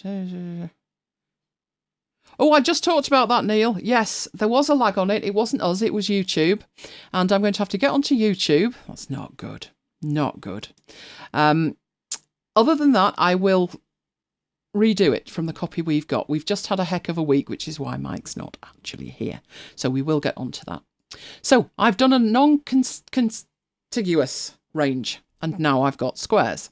You surely at that stage can see where I'm heading. Surely. Right, what I'm going to do now. Oh, it was impossible to listen to. Okay, I'll redo it. I will redo that as a priority and get it up and send a mail out to... Which link? Oh, well, I'm sending a mail tomorrow anyway. So I will make sure it goes out tomorrow. If you are only on the VIP list, I'll tweet it as well. I'll send it to the VIP. Mike, make a note of that. Right, what I'm doing at this stage, because I've just realised I need to see something, right, is I'm going to copy that and... It wasn't me. Honestly, it wasn't me. Right, let's go into here. What I'm doing is I'm transferring this to another file. That's not good. That's not good. What I'm trying to do is copy that. Come on. Copy. You saw me copy that. That's what I want. Right, excellent. Right. I've whipped that over to the other screen so I can carry on with this because you've not said anything yet. Right. What I'm going to do is go to these cells and start putting some numbers in. Like that. Now, problem with that is they're a bit small, aren't they? They're certainly not in the centre there. So I need to go to the text and I need to say, put that in the middle and top to bottom in the middle. And probably 10 is too small. So let's up that until we get it to a nice size. 20. Perfect. And then take the whole thing and make sure that the alignment is centred both ways. Right. How are we doing? Have we got any guesses yet? Oh, it should be so much easier now. Ah, you've spotted it. Right, so I've got to make sure I put these numbers in the right place, or this is going to be the worst demo ever. And with Mike there chomping at the bit, poor lad. I'm setting him a challenge. You've got to do it in Excel, Mike. How difficult could it be? Right, so this is a fairly easy one, I do believe. But it'll get trickier. No, you're not 4, you're 4. You are 6. And 5 and 1. Right, so I'm making sure that I've got all of these in. 7 and 9 and 2. Now, while I'm doing this, I want you to ponder something. When I've got all these numbers in, what I would want to do with it is take it to one of the Affinity apps to use in a magazine layout. Like a little quiz at the back of a magazine? Perfect. Why would I do that in here and not Affinity Publisher, I hear you ask? Well, there's one thing that I can do in here that I would not be able to do in Affinity Publisher very easily. What would that be? Have a think and let me know. Right, I think I'm almost done. That one needs to be a 1. So I've got 4 and 2, 29751, 873. I've got a 1 there. That's supposed to be a 1. 2 and a 5, 9 and a 5. And a 1, and 9. Right. I've got in all the numbers that I'm going to give you. All right. What's the one thing I could do in here that I would not be able to do in something like Affinity Publisher? Now, one thing I would do in here, obviously, if that's going to print, they'll be filling it in themselves. But if it's going to a PDF where they can fill it in digitally, then it might be an idea to have these numbers in a different colour. So again, I'm holding down the Command key and just randomly, well, not randomly, where the numbers are, I am selecting, just clicking. You can probably hear the click on each one. Right, once I've got them selected, I'm going to change the colour of those so we know that those were the colours that you had to start with. So either red or a dark green. So we know that those were the colours you had to start with. The next thing to do is to create the finished one. A checksum, Pete, spot on, a checksum. So I'm going to copy that again. That's what we need, and we can't checksum that. Right, we need to create the finished article. So the finished article is down here. So I've left some squares that should be black.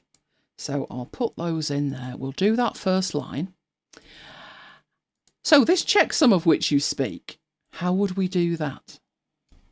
That's not a 3, it's a 4. There's a couple of ways, but how would we actually do it? Right, let's go to Insert and say Table. We want to insert an extra table, but a basic one. So this is where the layout of numbers has Excel beat. You can literally drag these about to your heart's content. And this one's going to be a fairly simple, fairly straightforward thing. We don't want any headers on it. We don't particularly need that. We don't even need it that wide. What do we need? So any idea what the checksum would actually look like? Naming wise, we can put checksums. But what would it actually look like? How many rows should it have? What's it checking? What's a checksum? A checksum checks that everything in here, that line is valid. Now, how you do a Sudoku, you put the numbers 1 to 9 in, but you can't duplicate any of them. So it needs 1, 2, 3, 4, 5, 6, 7, 8, and 9. So if we eyeball it, we know that that's right. What we want is an automatic way to do it, so it will instantly tell us if we've got a problem with it. Right, the way that you can do it, we could first of all stretch that out, but we could do it in one of two ways. So let's take it to 9 and put in there, right, row 1, row 2, and so forth. With a bit of luck, that'll copy down to row 9. What needs to be in there? How would we do that? I'm trying to narrow that down a little bit.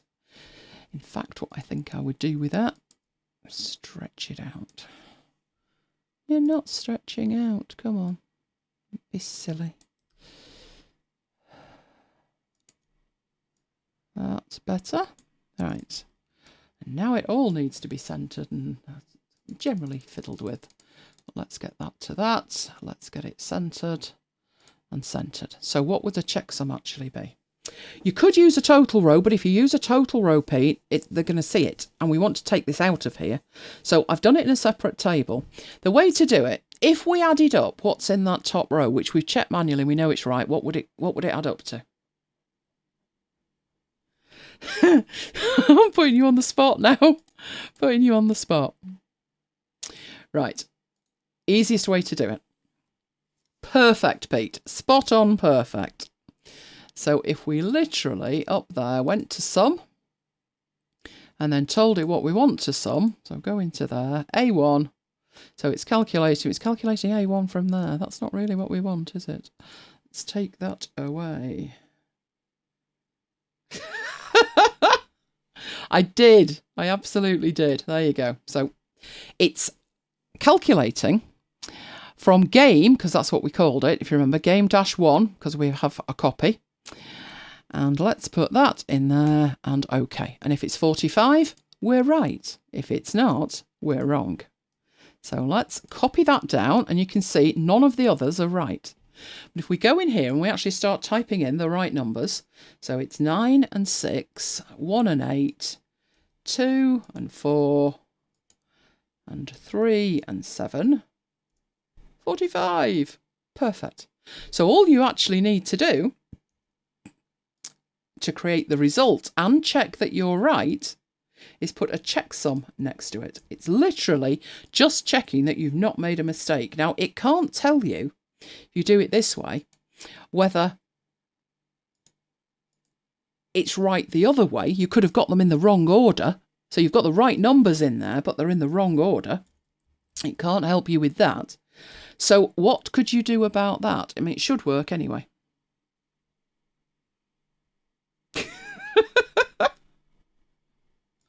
Poor Mike. Mike will be fine.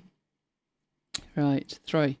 What could you do about it potentially being in the wrong order? So although it calculates one way, it doesn't calculate the other. You could have conditional formatting, but, you know, I've got to leave Mike to do something, haven't I? Never leave it down. I thought, you all like spreadsheets so much, I thought, what can I demonstrate this week while he's incommunicado? Well, stuck on a dial-up connection, I think is how I would describe it. Right, let's put these in. It's all working okay, but what's the other thing we could do? Come on. Row 3 has 2 8s, does it? Oh, so it does. Oh no. And yet it adds up. Whoa. Did I overtype one of these? Oh, that's not good. You know what I've done, don't you? I've done that deliberately. I'm working with a file from a demonstration from a few years ago. And what I must have done is I must have changed it to show you what not to do and then not changed it back. I'll sort that in a minute. Hopefully it'll miscalculate for us. It has, row 3, 44. Now I just need to fix it. Now I need to work out what I've done with it. Oh dear. See, I knew I shouldn't be let loose with anything that involves calculations. What did I do? Right, anybody, any idea what I did?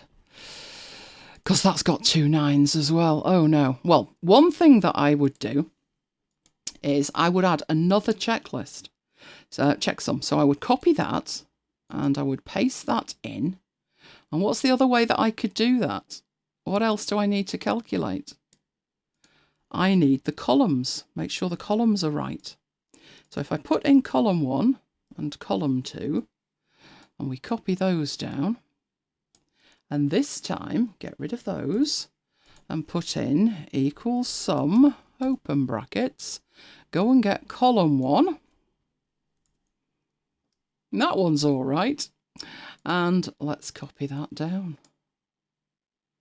Oh Lord, it's gone off here, hasn't it? That's not right at all. I'll need to do the second one. It's not behaving itself, is it? Right, I want you to go the other way. So, equals sum, open brackets. Copy that. You'd think it'd work for me, wouldn't you? 48, not good. We've definitely gone wrong there. I'm missing a 9, so I just need to put the 9 in somewhere. Where do I need to put the 9 in? I reckon the 9 needs to go there. So if I change that to a 9, and I need to worry about row 9 down here, which has got 2 4s. That one, my God, how many 4s has that got? 1, 2. So that's definitely not right. That should probably be a 1, shouldn't it? Yay! Managed to fix it. That'll teach me to not check my data before I start. Right, so that's how you would do it. Now, the reason that I would do something like that in here and not Excel, we need Mike to tell us. How difficult would that be in Excel? Obviously, this bit wouldn't be difficult. That bit shouldn't be difficult at all. It's still not copying correctly. I'd have to go in and do every single one. But it works well because these are individual tables. And that's why it works well. Right. So what would I do with it then? Well, let's get it off screen. And let's go into Affinity Publisher. Because one of the beauties with Numbers, Pages, Keynote, anything that you've got in there can be easily taken out. Obviously, I could create a PDF of it. I don't even need to do that. So if I go into Publisher and get a new file. Where's the new file dialog box? Come on. Right, so print A4. Let's have 4 pages. Imagine it's a little newsletter. There's the pages, and on this page, page 2, I want to put the one that they fill in, which is that one. So copy from there. There you go. You can do the tables in Excel, but not with the layout of Numbers. So it's possible you could copy it. So I've copied that, and I'm going into there and paste. Now, it looks a little bit messy with all these blue things on it, but that's just the text. So as long as I Command and G to group it, I can move that around. So take our quiz. There it is, our Sudoku. Complete the Sudoku. So I've got it in the page. Obviously then, I'd come down to the last page, and this one's going to have the solution in it. So I would put something like solution. Obviously, improve that a little bit, tart it up a bit, nice font on it, nice colour on it, not black. There we go, MacBites orange. Go back over to, is that one added up right? That's the one I was working from. Hang on, where's it vanished to? Numbers, there it is. There's the one that we know is right, because our checksums are right. I could have claimed that was all deliberate. Too honest for my own good. Right, copy. And this time you're actually pasting in the solution. Remember to group it, and you've got one item that you can move around. So put the solution down there, like that. So even if you really are an Excel fanboy like Mike, there are occasions when Numbers is your friend, and that's one of them. It is great for layout like that. Everything came with it. So we've got, there is a thin border on there, but you can see the colours came through, the background came through, everything came through. In fact, it's still editable. So if you decided you wanted to edit that, it's still editable text. You know, like if you've got the wrong number, 15 fours and that kind of thing, you can fix it. You can actually go in and edit it in there. You could create it in Publisher, but you wouldn't have the easy ability to create the checksums to make sure that the answer's right. So that's why I started it in Numbers. That was the reason. That was the plan. Okay, so any questions on that? Have you had too much gin, Paul? Right, let me save that. We will call that magazine. Save that. And come out of that. Right, excellent. Let's go back in. Right, another thing we talked about during the great gaming event of 2019, thank you for that, Kim, was cloud services. And we've also discussed cloud services in relation to Affinity products, which should be fine. You know, your Affinity products should just work well, but cloud services do come into it, and Pete, for a start, found a problem. So I thought over the course of the next few shows, we would look at a range of cloud services. The big ones are, of course, Google Drive. That's my primary cloud service, but that's because I have an enterprise account and I use Google Drive file stream. But I also have iCloud, and I'm sure you do if you are on a Mac, Dropbox, Box, OneDrive, and one that you might not have heard of, Yandex. I thought I'd also mentioned for, can I make a battleship in Excel? Oh, that's what I call a challenge, Pete. Excellent. There's a challenge, Mike. Over to you. What I thought I'd do is mention a couple of others that you may remember that have changed. And one of those is SugarSync. So I thought we'd start off with Google Drive and a bit of an explanation why not all cloud services are equal. So the problem that Pete was having, you're feeling like a problem child. You're not a problem child, Pete. You're fantastic for demos. Right, the issue that I'd got was this. So I would go into, well, I wouldn't actually start from there. What I'd do is I'd be in Affinity Publisher, or Designer, or Photo. And I would want to open a file. So I would Command an O and open a file. Now, first problem. You'll see here, this doesn't look problematic, does it? This is all my data. It is. You're right. And where would that data normally live? Well, Affinity applications integrate very nicely with iCloud. So obviously, they'd be in iCloud. But they're not. They're on Google Drive. And there is a reason for that. This version of Affinity Publisher was bought directly from Affinity. Now, down here where it says iCloud, it should actually say Affinity Publisher, because there is an Affinity Publisher folder in there. So if we sort that alphabetically and we toddle and have a look, Affinity Designer, Affinity Photo, oh, there's no Affinity Publisher. Now, I've mentioned this before. When I was on the beta, the folder was there and I saved my files to it. And when I actually bought the final release, the folder vanished. Along with it, all my files.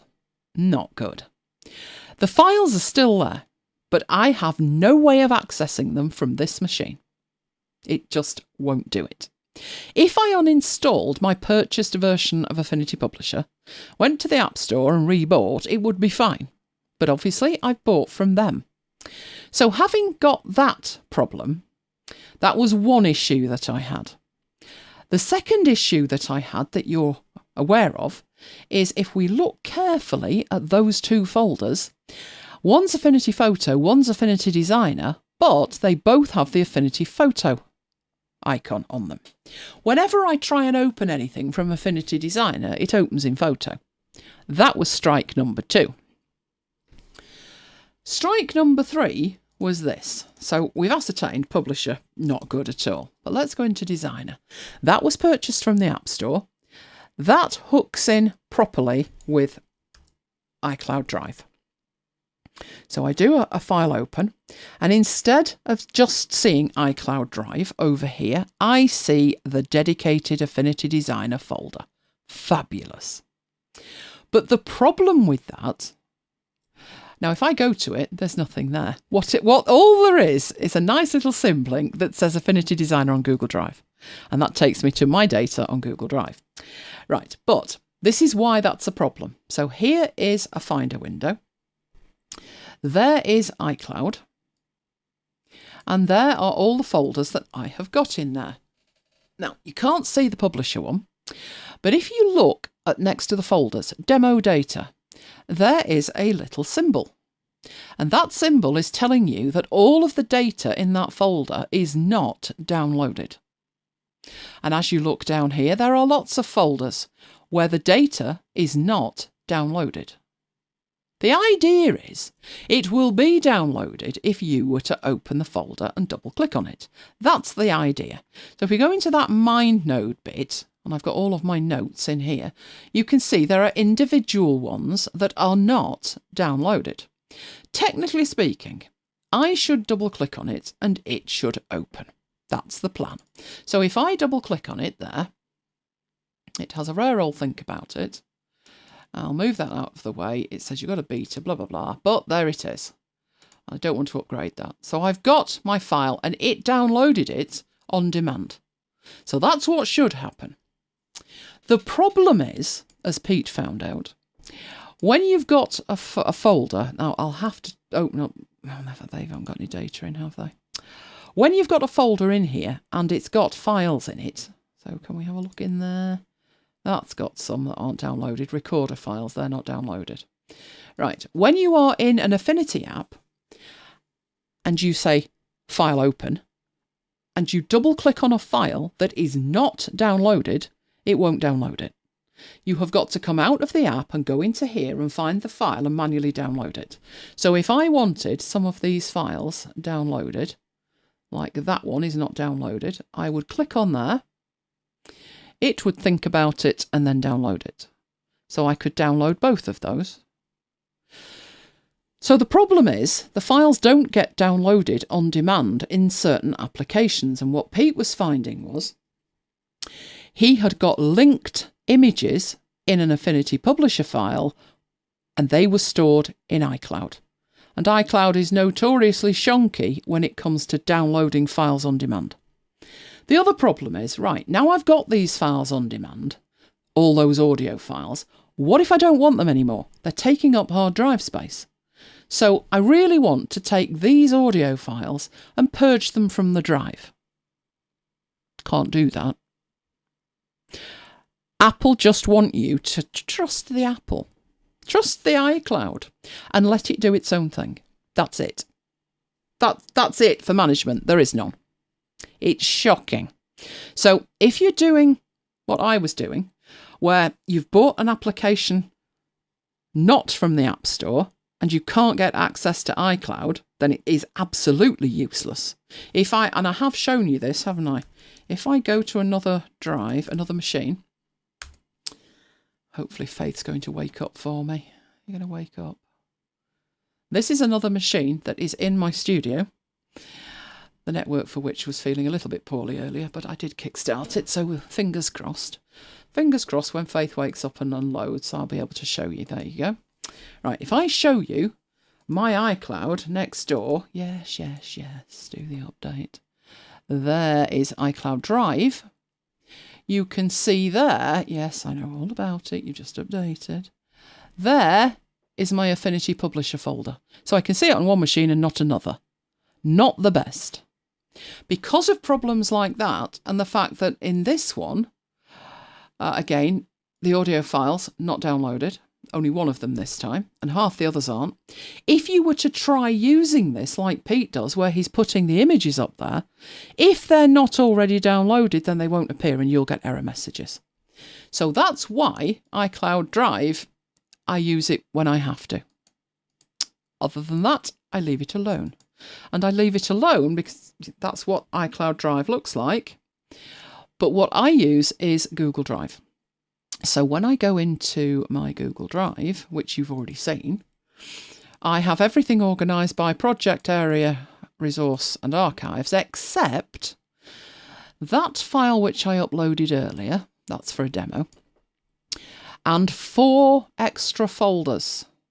Now you should be able to see there, 3 of those folders have a commonality, and that is that they're shared. So the black hole is how Mike and I share files. The public one is how I share files publicly, and the video review process is something that Mike and I work on together in Google Drive, and I choose to have that in root. So they are the exceptions. The application support folder has replaced, so if we go into that, that has replaced a lot of the stuff that was using iCloud Drive in terms of Affinity Designer, Photo and Publisher. Now you'll notice that this too has a little icon on it. And some of them are green, like that. Some of them are not. The green ones are downloaded. The blue, white cloud ones are not. So none of these files, Affinity Designer, Photo or Publisher, none of them are downloaded. They are taking up no space on my hard drive at all. But the minute I want to open them, they will automatically download.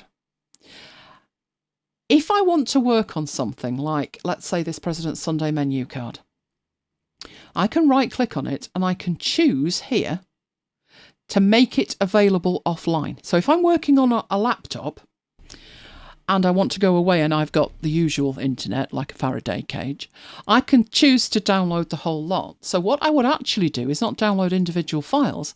I'd go up to this level, I would grab the lot, right-click, and say, make them available offline. And it would download the entire lot and work local. If and when I can then connect to the internet, it will synchronise the whole lot back. But I don't need to take up storage space on my drive with that. The two exceptions to that were Alfred, where I moved my settings to it. That didn't end well. I'll explain that when we look at Dropbox. But I made those available offline. That's why they got the green tick. And I did exactly the same with Scrivener. I put some files in Scrivener to try syncing it. That didn't end well either. So as I'm saying, not all of these cloud services are equal. Google Drive is extremely good at certain things, but Dropbox is better at certain other things, and iCloud is better at yet other things. And this is the problem with them. But if we're careful, we can manage to get just enough space on each one to use each one the best way and not end up paying through the nose for them all. I did take the decision to move to Google Drive wholesale. So anything that I can put on Google Drive goes on Google Drive. There are exceptions to that. I also use pCloud, Box. I use them all, but I use them in very, very specific ways. And the first place I go is Google Drive. But that's why I pensioned off iCloud for Affinity. It just doesn't work properly. I couldn't rely on it, let's put it like that. And you will get errors, the ones that Pete was saying, if you've got linked files, because iCloud is not intelligent enough to know that you have opened a file that is relying on other files. It just does its own thing. It will randomly decide. There's no logic to it. I've tried it. I've tried opening a file today and then it's gone tomorrow. I've tried opening one and then that stays around for weeks. And you're like, yes, I know, but that one was 4 gig. Can you lose it? No, it will just do its own thing. And of course, if you're away, if you're out on, a paid for internet connection, it's doing its own thing then as well, up and down and backwards and forwards. So that's why I pensioned it off for as much as possible. Now, having said that, if you do look at iCloud, there's still certain things there. There is a folder for every app that is bought via the App Store and makes the folder. How many of these I use? Very few. So I leave them all alone. The BB Edit one was there. I have no idea what's in it. I didn't put it in it. These file browser for business, mainly iOS apps. I do use it for drafts because it's the only way to sync drafts. But if there's another way to work and that way is better, then I will move it. I have all of my Keynote files in here.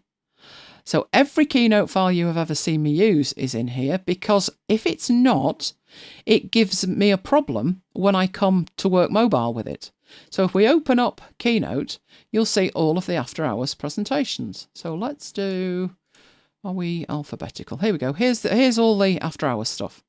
You can see 45 is local, 44 is not. That one's not local. Why? I have no idea. In fact, I can tell it's got an X on the end. I've got two 47s. It got its knickers in a wild knot. That's the problem. So actually the file is 177 meg. It got giddy and it made one of 31 meg and I had to get another one. You'll see I've got two here. Same problem. Got upset. But I have not told it to keep these files. Obviously that one, yes, it's open right now. But these, I didn't tell it to keep it. It's just doing its own stuff. If I want one of those files, so if I wanted to see the one from last Christmas, I could download it. That was a really bad one to choose, wasn't it? It's nearly a gig. It's got all the photographs in it from Dunham. Oh, that was a big mistake. But that just goes to show you, right, so I don't want it. Stop. No way. Can't do it. Once you've said download it, it's going to download it and it's going to keep it there for as long as it chooses. And that's why I don't use it. I would love to swap all of these over to Google Drive, but if I do, I have to think about my iPad and the fact they won't actually appear. I'd actually have to go get them. So I leave those alone. It's when I've had a problem with something that I move it to Google Drive. But why Google Drive? Well, it came about. I didn't use Google Drive. If I show you my Google Drive now, obviously, pristine. I wish you could have seen my Google Drive a year ago. We moved calendars. We moved our calendars from iCloud onto Google. And I found, when I went to it, open up Mail Plane again. Did I close it? Or are you there? No, don't do that. Right. Here we go.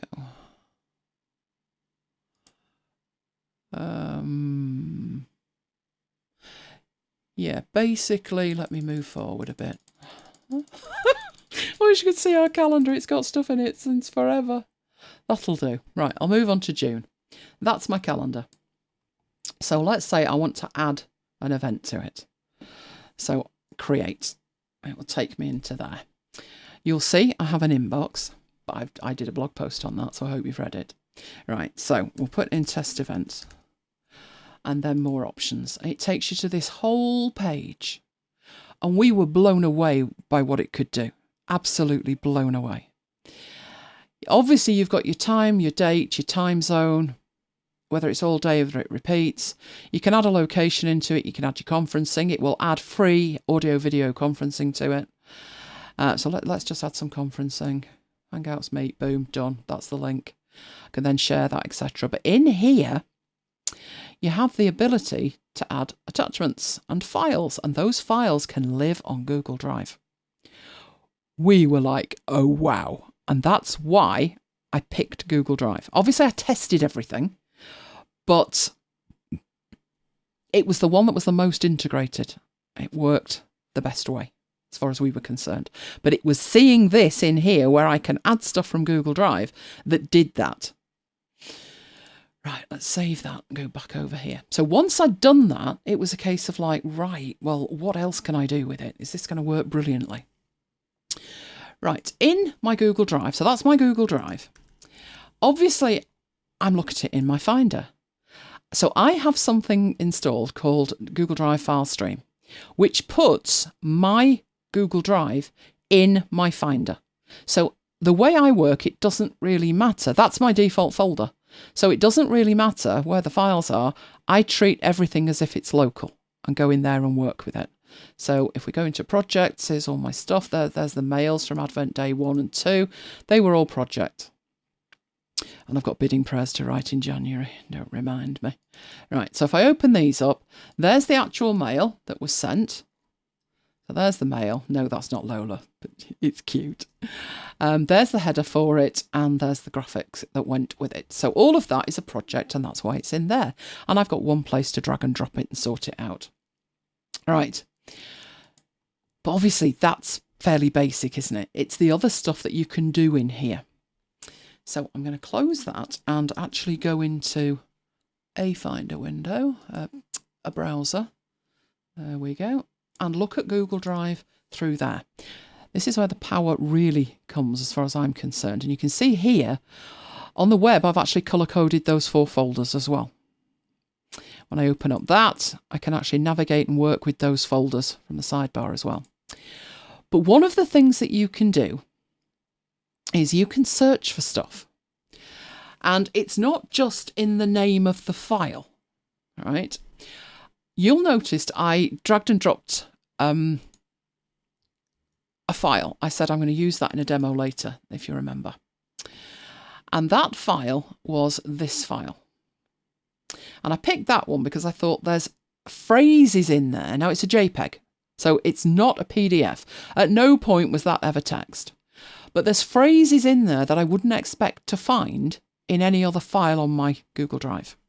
So I dragged and dropped it, and it's in that inbox. So let's say I want to search for it. And one of the words was educate. So if I type educate, I'd expect way more than one file. And I've got way more than one file. Not all of them, like content PDF, podcast launch, not all of them actually have the word educate in the file. Not in the file name anyway. But Confucius was one of the ones that came up. So it's found the word educate from educate children. But let's get more devious with it. Let's try plant trees. So let's look for a phrase and do a search. And it's instant, and it's come back with that one, which does have the phrase plant trees in it. So it's there, plant trees. Right? But it's not in the file name. And I uploaded that and instantly did a search. So I left it about 5 seconds and then tried plant trees, and it found it. It OCRs instantly on upload. So in that way, it's very similar to Evernote. So somebody mentioned Evernote before. So the OCR on it is absolutely amazing. Now, another thing that you can do is send a link to a file. So let's go back to the root of here and let's create a Google Doc. So I'm just making a file, so a quick file. Right, we'll give that a name. It picks up a quick file. That will be absolutely fine. 20 gig permanent Dropbox increase for $5. I wish. My trouble with Dropbox is I wouldn't use the amount of storage that they've got, but I think I'm going to have to bite a bullet at some point. Right, so here's a file that I particularly want to share or whatever. It's very quick to share a file. Very quick indeed. You just hit the share button and then put the name and address in to share with. But here's where it gets clever, right? So that's really simple, something like that. But let's imagine this scenario. Now, somebody mentioned, I'm just having a look on there. Somebody mentioned share a publisher, Office and iShare Publisher on OneDrive, folders set up using, Post Haste. Post Haste is brilliant. Love Post Haste. Right, I've got 16 gig of Dropbox storage. So I'm all right with what I've got, but if I wanted to use it more, I'd have to have a think about it. Right, well, one of the things in here, when you share a file with somebody, you share a file and then you realise, maybe if you've emailed, it's even worse. If you've emailed a file and then realise there's a mistake in it. Right, what I'm going to do in here, because obviously that would be really easy to do and that's not what I want to do. Right, let's get a Word file. Let's go and get a Word file because it can integrate perfectly well with Google Drive. We'll do this take a tour thing. That's what we'll do. So it's got lots of pretty pictures in it, etc. We'll save that file. I will save it to my desktop, the last place in the world it should be. There we go. Save it there and come out of it. Right, so I now have a file on my desktop. Obviously really simple to get it up there. Just drag and drop it and it goes up to my drive. It knows it's a Word file, so that's fine. It can open it from there. Now, what it will do is open it and let me preview it.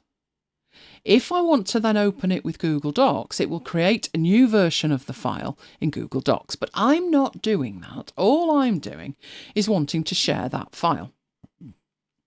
So if now what I can do is move it to that public folder, but let's say I'm just going to share it. So I'll share it with Mike. Lucky Mike. Lucky Mike, I'll share it with Mike. Right, and then obviously Mike's got to tell me if this works. There we go. So there's Mike. I'll let him edit it, but don't edit it. Right, so I've got this file on there. Now, it's shared with one person. I could just as easily have got a shareable link. Right, only certain people can access but I'll link share it. And now I've got a link that I can share with everybody. So let me put that somewhere where we can all see it. And if somebody's fast enough, if you want to copy that out, feel free. Right, if I could see your desktop, I'd faint. Oh, what you need is desktop curtain. Just hide it behind a curtain. Right, so let's imagine that I've given that link to somebody else. I've emailed them the link and said, check the file out. And then I realise, as I'm looking at it, that I've missed something. Basically, it's not right. It's not right. Oh no, I've got a boss who wants a capital A and a capital C, and I've not done it, and I've just sent the link to the boss. Nightmare City. But obviously, I've got that copy there, and I've got this copy here that I could edit. Now, the first easy way to do it would be to edit it, but as you've just seen, when I go into there to edit it, if I say open with Google Docs, it creates another version. And the person I've sent the link to has no idea there's another version. So yes, I could do that and I could go in there and fix it, but they're not going to see it because the version that's shared with them, in fact, actually, this might work because it says it's a docx. So maybe this time it has actually worked. It didn't used to. Let's have a look. Oh, that's a good improvement. So I fixed it and solved the problem. Okay, so if Mike goes and has a look at that now, oh, Now I've not got an A and I haven't got a C. I'm hoping that's just the preview issue. That's not good. You saw me fix that. There we go. It's all right now. It's a preview issue. So being able to have a file on a shared drive and share a link means you can go and fix things like that. But your problem is if the file format you've uploaded doesn't let you do that. So let's say I'd been extra clever. Let's say I didn't want Mike to share that file, to edit it. So what I wanted to do, I've got this Word file and I thought I'll be clever, I'll make a PDF of it. And that is what I really would recommend, that you make PDFs of it. So let's say I save that as a PDF. So we do a save as, and this time we'll save it as a PDF. So let's shove it into a PDF on the desktop. Right. Whatever, just get on with it and make me a PDF. Right. Let's close that. Okay. So I'll add that up here. So I've got a PDF now. Now I really am stuck if I share that with Mike. So let's share that with Mike. And I'll also do a proper share the link as well, because that's where the problem really would start. There's my shareable link. And it's on. And I've got the link on the clipboard and I've sent it to somebody. And now I realise, oh no, that's not right. Now I've got a problem. Right. So I go back and I fix it. I go back into the Word document that's local to me and I open it up and I fix it. And it would be better if I had something huge up there, like changing the blue to orange, but let's just fix that. And while we're at it, we'll make that another colour. Let's make it bright red. Awesome. Right, I'll not only save the file, but I'll regenerate the PDF. What do I then need to do? And the problem usually is I'd need to say, sorry, I made a mistake. Here's the next one, and send another link. So let's replace that PDF on there. That's fine. And I'm hoping it's going to play ball with me because this is so cool when it does. Right, so there's my PDF with the red text. Excellent. Right. So, problem I've got here is this version of the PDF has an error in it, but it's already shared. So I basically need to, like I've just said, do that dance and apologise and look like a general idiot. But you can, in here, manage versions. Now, obviously, for this one, there's only one version and it was a PDF. If we look at some of the other files, so like that one, but have we got anything in the video review? There we go. If I go in there and look at the details, you can see all of the details of the file. But I'm going to go into here, I'm going to manage versions on that. Right, so there's a current version. But look what you can do. You can actually swap that current version for a new version. Now, you might not think that's huge because obviously what you'd probably do is delete that and upload the new one. That will break the sharing. That file is shared. If you delete it, you will break the sharing. But if you open it, that's not right. So you've got an error in it, but it's a PDF and you can't edit it either. But by using that versions, manage versions, you can upload a completely new version. So there is the PDF version. So I'll OK that. And you've swapped out the version that you had for a new version without breaking the sharing. And you fixed it. And your boss never knew you'd made a mistake in the first place. That's something that is amazing with Google Drive. And you can do that on any kind of file format you like. If you've got a mistake in a file, you can roll it back. So these files here, like this quick file, we open that up. So we put a quick file in it, but if we then added more text, so somebody else has gone in and made an edit for us, maybe a prank at work, but you had already shared that with your boss and you've no idea when you look at it, at what point, you finished at 5 o'clock yesterday and it was fine. And now somebody's played a prank on you. you can go in and where's the versions on it? Come on. Oh, I can view the details. You're not showing me the versions. No, it thinks I haven't done anything with that one. Oh, that's not good, is it? But normally, here we go. Oh, hang on, what was that? There we go. No, that's the other one, isn't it? That's the activity. Have we got edits on it? Have you edited it, Mike? Have you edited it? Is there anything I can do in there with it? It's not letting me do that. I think it could be because it's today. But it knows that I edited it, and basically what you would be able to do is roll it back. So let's see if we can roll that one back. Yeah, we could go back to the other one. You've got the date on here. That says version 1. If you realise you wanted it forever, you can keep that one. You can download it. So just the ability to swap that out and not break the sharing is amazing with it. Right, what other features has Google Drive got that's pretty cool? One thing is nice. When you're sharing something like that one, if you want to share that file but you don't want them to make any changes to it, you can actually opt to edit the URL before you share it. So, good night, Stephen. Right, let's say this file here, you want to share it. So you get a share URL. So get shareable URL. There's the URL. So I'll copy that. In fact, I'll take it better than that. I'll say anybody. Is anybody at Rosewedge Isles? I want the whole thing. More, that's what I want. Public on the web. There you go. No, anyone with the link. That's the one I want. Anyone with the link. Right, and that's the link. So I copy the link. And I'll paste that in there, and there's the link. So that's the link.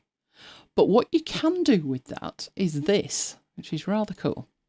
Right, I'm going to change the end on that link. So you see you've got edit.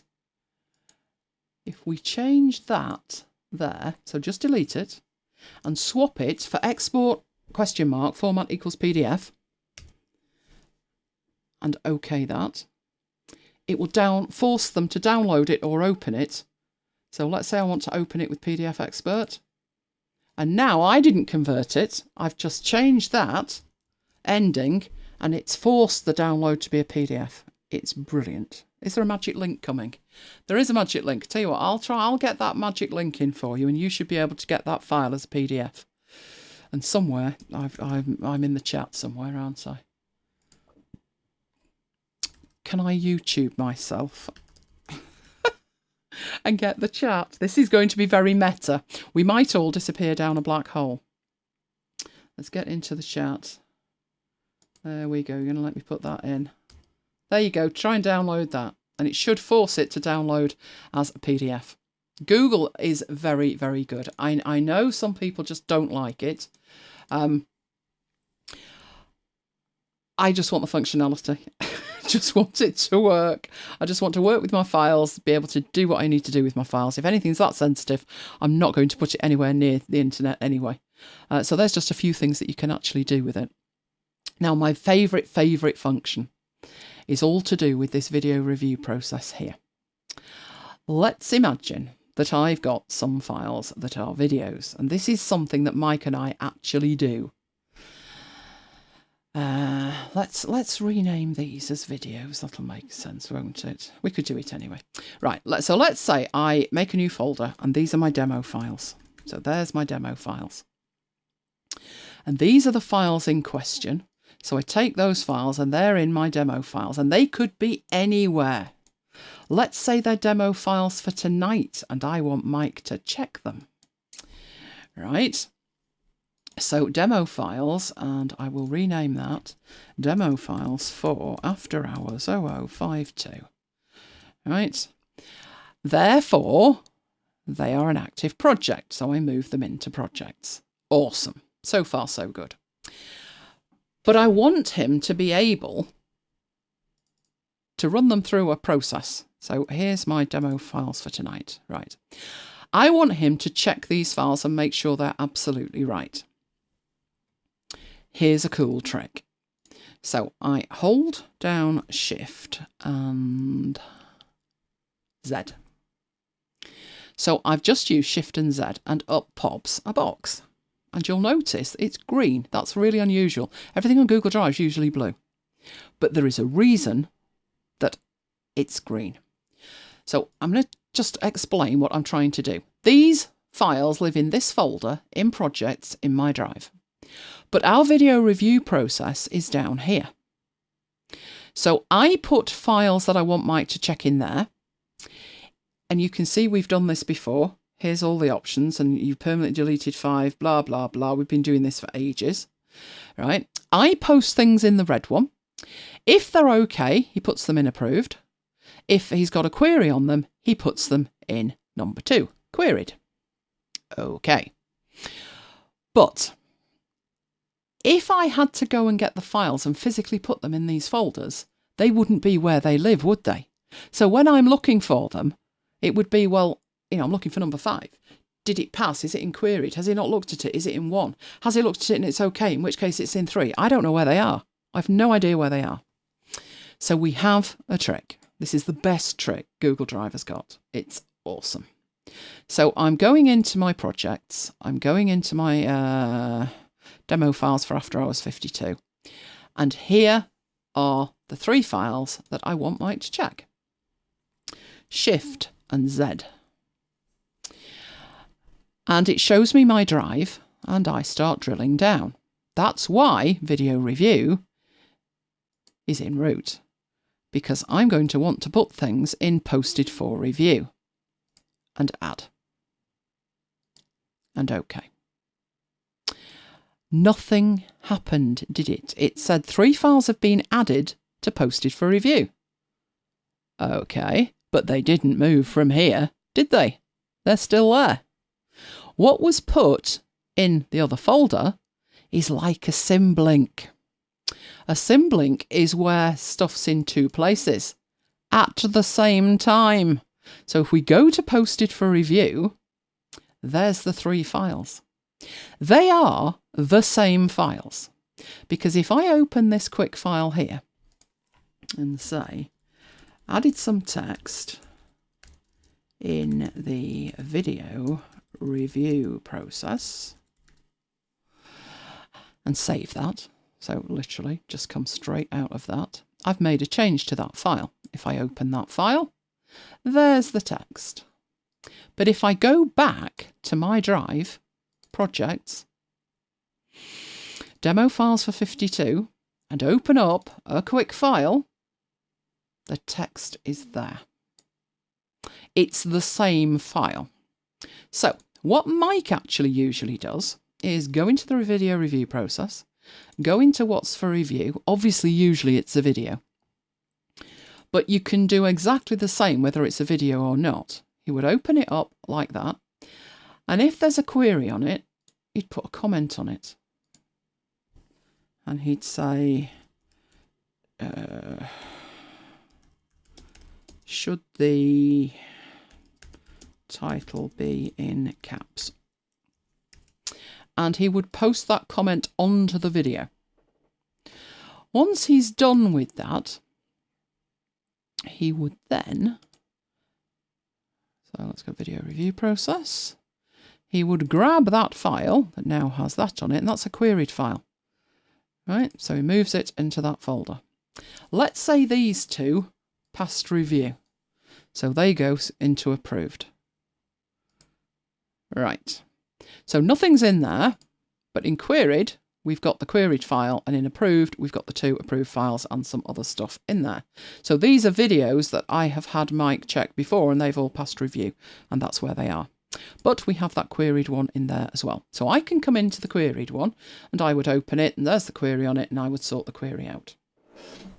So I would resolve that, fix it, do what I needed to do, and then come out of it. But all the time that they're going through video review, they are still where they live. So let's say in the approved, that one and that one were dealt with, right? And I remove them from there. If I go back into my projects and I go back into my demo files, they should still be in there. They should still be in there. Why are they not in there?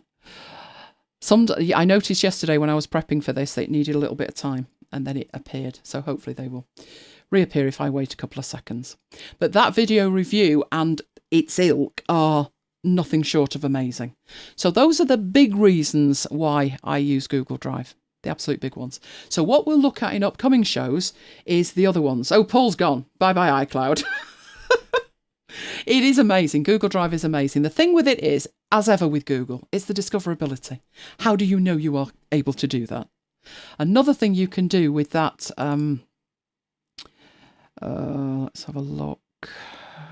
Let's take that file that we had there, that one.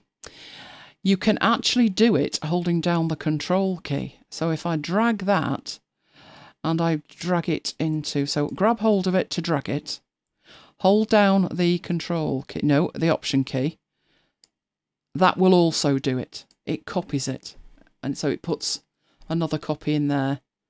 And it should be down the bottom because they're all alphabetical. Keep going. There we go. A quick file. So that is another copy of it as well. It is. It's amazing. Love Google Drive. Love it. But it's not obvious everything that it can do. It absolutely isn't. Right. Okay. Last week we looked at those headphones. I am happy to report those headphones sounded absolutely amazing. I was stunned. Blown away. The noise cancelling was stunning. As my fans were going absolutely crazy, it was fine. I just turned that on and it was great. It was brilliant. So I can highly, highly, highly recommend those. They were every bit as good as the recommendation that I read. I also did the fast charge thing, and yes, that worked fantastically well as well. The only slight annoyance I found was that, and I'm sure most of them are like this, you know, when it starts beeping at you saying, charge me, it started at 20%. And I thought, you know what, you could have left that till 10. So I can highly, highly, highly recommend those. So that was the unboxing of last week. Right, so we will be back. Let me get my slide. Where are we? Oh, hang on, that one first. Yes, we are back next week. It's going to be one of those premiere things. So hopefully we will be able to join you. We've got to nip out, but we should be back before I've actually finished speaking, which would be good. And then I can hear myself, which will be weird, but hopefully. Oh, I'm glad you're loving the Advent mails. That's brilliant. I was going to talk about those as well. Are the copies linked? You do want to do them all. Absolutely, Paul. They are literally like a symlink. Now, Neil's just mentioned education. Education's even better. In education, you can put an expiry date on a file. We cannot do that other than in education, so it'd be good, but never mind. So we're back next week. Hang on, that's just stopped. Right, you're working. Excellent. If you have enjoyed it tonight, can you give us a like? We would really appreciate that. So I'm going to get out on the VIP list a link to, just give me some time to get that video sorted from last week. I'll watch this one tomorrow and see if this one's as bad. If it is, I will process the local copy. It's going to take ages, but I will process the local copy and I will tear YouTube a new one. I've no idea why it's absolutely fine on the night and then not fine the next day. It's just YouTube. But I will post out on that link and obviously that one when those videos are available. That's the link you need if you want the Advent mails, where every day we find something new to tempt you with. But luckily, so far, everything's been free. I even found 2 entire Photoshop courses for free. So, oh, you have some gym, Paul. It's very, very late. Glad you enjoyed it, Kim. Sleeps till Christmas. Which one's broken? It was a while, Mike. It was 2012, I think. So hopefully you'll be able to fix that. So let me get this on where we were last time, which was down here. We were there, weren't we? There we go. So we'll be back next week. Now, one thing I was going to do, which I promised to do, and I should do, because I think it's still on offer, but it probably won't be next week, is I promised to show you the books, the workbooks. So if you give me a second, so I can get some light on the matter, because it's pretty dark in here, I'm going to show you those workbooks from Affinity. There we go, we've got light. So the only thing that we now need is to come out of there and make sure... No, come out, out you come. Make sure that you can see the webcam So webcam. There's the webcam. Hello. Right, let's lose the keyboard and bring the books in. These are the books. So that's the first one. That is Photoshop. So these workbooks are very hefty. They are coffee table style books. To be honest, the stuff in them's great. So it's a hardback book. It's got, how many pages has it got? Where are we pages? Oh, 450, 460. So this is the workbook, Affinity Photo Workbook. They are beautiful. They are not exactly practical to work with, unfortunately, when you're trying to work with them. They don't lie flat at all. If I were to let that go, the whole thing twangs back. So they're not the best to work with, but they are beautiful to sit and read. And the tutorials in them, as long as you want to do what the tutorials are actually dedicated to, you're good. So it starts off with all the tools and the personas, etc. Some of the icons are a little bit out of date now. There you go. So once you've gone through the basics of the interface, I'll move on quite a bit. It goes through all of the panels, the whole lot. So it's really like the manual that would used to ship with stuff. But it literally shows you a panel and then it gives you a call out for every single button that is in that panel. So if you like reading your books and stuff, you'll love it. It shows you things like customizing. It also shows you shortcuts. As you get on, it shows you how to make selections, work with selections. So it is a good book, but I'd say you get the best out of it if you sat and read it first. But I find when I'm reading it, I think, yep, I've got that. And then I go and try it and think, what was that step? And that's the problem. It doesn't really lie well when you're working. But you can see the pictures in it are fantastic, layout's fantastic, lots and lots of white space. It is a very beautiful book. Both of them are. Now, this one at the back, so I'm going right to the back of it. It does have here keyboard shortcuts. Now, they're much thicker than the other pages, so I think the plan is that you pull them out. They've got the Mac on one side and they've got Windows on the other. And you would probably rip those out and put them, rip them out, it's sacrilege.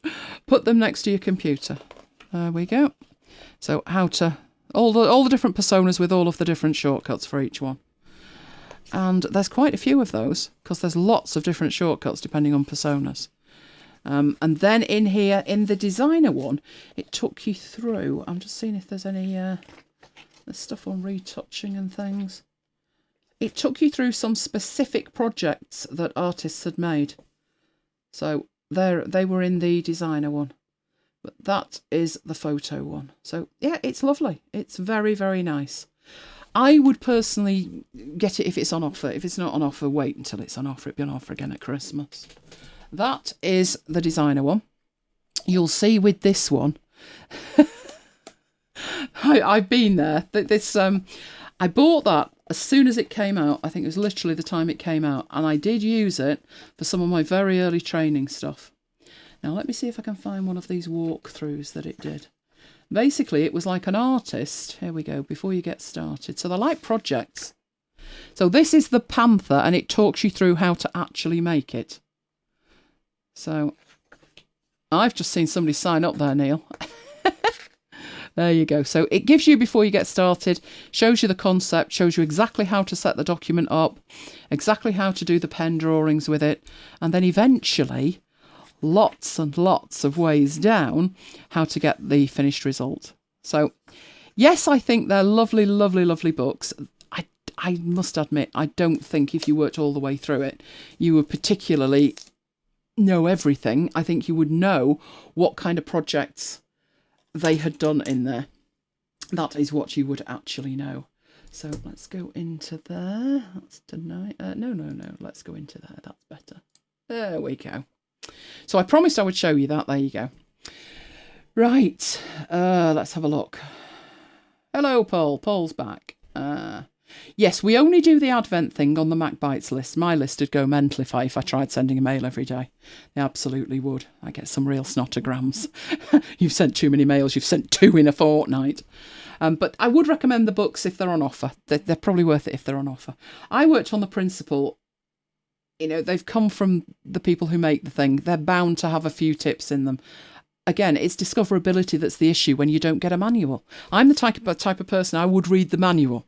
I remember wading through a WordPerfect manual. It was like 900 pages, but I still worked through it all.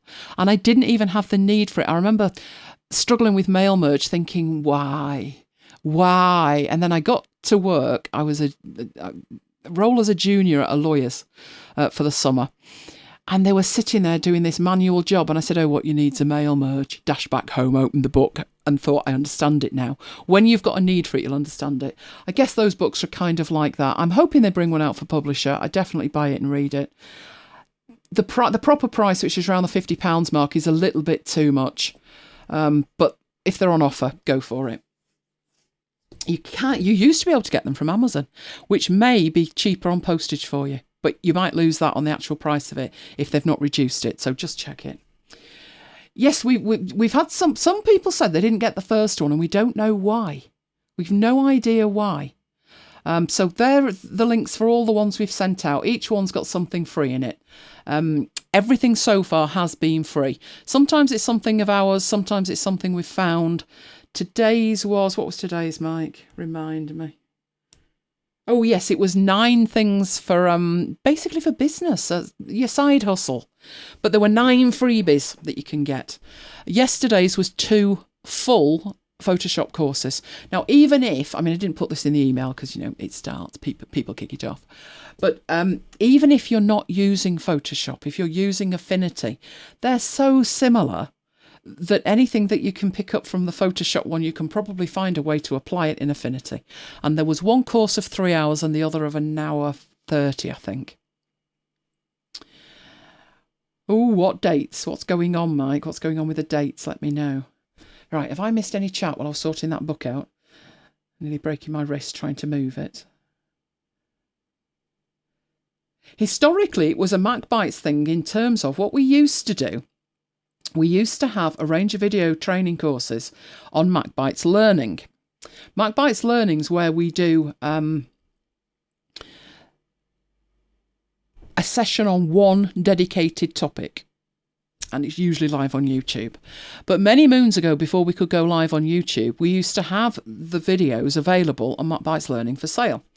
So what we used to do was throughout Advent, we would reduce the price of one of them every day to £5, or $5.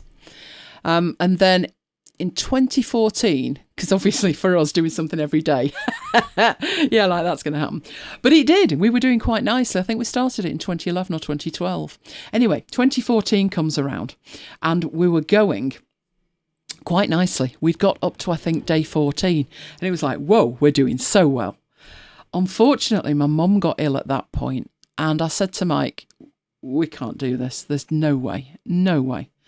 So I remember sitting there with a leather Filofax and a pen. I didn't even have, I don't think I had a laptop at the time. If I did, I certainly didn't have it with me. I sat there with a biro and my Filofax, and I wrote out this email, and it said, we're having we've had devastating news here at MacBites headquarters about the worst news you can have, and we're not going to be able to do the rest of the Advent thing. So what we'll do is we'll put everything down to $5. Go for your life. It'll be on until the new year, and hopefully we'll be back with you in the new year. So people realised it was obviously a serious thing with my mum. We got the nicest emails. It was amazing. And I said to Mike, if we'd have just done the standard Advent thing, we probably wouldn't have got any kind of reaction at all. But, because we were in a desperate situation and we sort of said, there's nothing we can do about this, but this is what we're going to do instead. Everyone was so nice. So since then, we've always tried to do it. And I like to find things that are free. So yes, you're right. It was the Affinity, was it Affinity Publisher training? Or was it Affinity Designer? Because I know the day, I think it was the 3rd. It was the day after, wait for it, the Great Gaming event. And because Affinity Publisher had won the award, I put the links into that. I think there's 4.5 hours of publisher training. But you're right. On day 1, it was the designer stuff, because that came out first. So what's coming up in a future one, don't you? We've done designer, we've done publisher. Yeah. I think Photo might be making an appearance, but it's not tomorrow. Can I tease them with what's tomorrow, Mike? Because it'll tease him as well. He doesn't know either. This is what happens when you leave the postcode, Mike. It's an Excel toy. It's something free to do with Excel that you can download totally for free. That'll be with you tomorrow. And you'll want it as well because it's to do with Christmas. But it's not Mike's Christmas thing. It's Excel and it's Christmassy, but it's not that. It's something else. Now, a lot of you aren't into Excel, are you? So I might have to find something to put with it that's more designer-ish. I can do that as well. I will do that. And next week, we'll sort out more cloud services because they're not all equal, are they? Dropbox is a very, very good one. So I think we'll be having a look at that. We'll also be doing the stuff we should have been doing this week, which we're not because Mike's not here. And he'll be back with Excel as well. What was the yay for? Oh, tell me what the yay is for. Can you get them retrospectively? Is this the MacBites list, Pete? Which one are you talking about? Advent mail's better than chocolate. They certainly are for your teeth, aren't they? You can get them retrospectively with the links that Mike's just put in. But what we'll do in tomorrow's mail is we'll put links into all of the others as well. So I'll put links into all of the other mails at the bottom of the mail tomorrow. And that way you won't miss out on anything. Honestly. Right, so who's having what to eat? Mike's not here, so I've just got to take the dog out and she'll want more venison sausages. Venison sausages are her absolute favourite. She does like a venison sausage and they stink. Graham's got the best idea. They're better with chocolates and, can I just say, ice cream. Ooh. Oh, in that case, Paul, you're going to like tomorrow the Excel toy. Free Excel toy.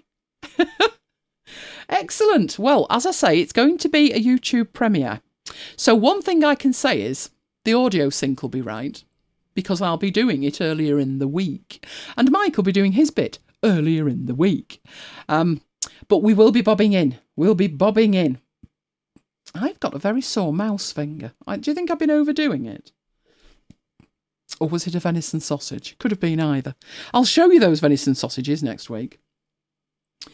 So, hope you're all signed up for all the mails. The one tomorrow will probably... They usually tend to come out in the evening, our time. Oh, a Tesco fruit salad and a Belgian bun. Last night, about 11:30, Mike and I were stood... After that meal that we went to, with the green stuff on the salmon, that... Mike and I were stood in Asda with this poor woman trying to show me how the self-service tills work. As if I was actually interested, bless her. But every time I tried scanning something, it's toys all over the place. So Mike had a fruit salad from Asda. It was an Asda fruit salad, but we didn't have a Belgian bun. But we did have a gluten-free one, so that's not bad. Oh no, you found the first mail and it was in spam. That's not good. Because we've run a spam check on it and it will have got a lower than 5 spam rating, although it has the word free in it. So some spam filters that are very strict might not let it through because it had the word free in. But it genuinely was free. We weren't trying to con you. Put us on your whitelist and you should be okay. Train does not spam, so all is good. Excellent. Really don't know why it's doing that, but never mind. Right, well, we're going off as well, so enjoy your G&T. Graham, enjoy your dessert. I'll enjoy taking the dog out, and I don't know what Mike will be up to. We'll have to find out next week. But we will be back with you next week. As ever, always a pleasure to share the evening with you. Hope you've enjoyed it and found it useful. Keep up to date with the mails, and I'll say... Yes, Kim, he does. Graham has some really exciting stuff, you know, and he's got bears as well. Graham, you need to send me some pictures of the bears so we can show them the bears, the most beautiful bears. Wasn't it Syrian Lady Siri, Graham? Or Bing and Yahoo? Yeah, Kim really needs to see the bears, and so does Lola, because I'm sure she'd really like to chew on one. But I will say good night from me. It's going to be good night from Mike, and we're both going to see you next time. So good night, have a fantastic week, and we'll see you next week.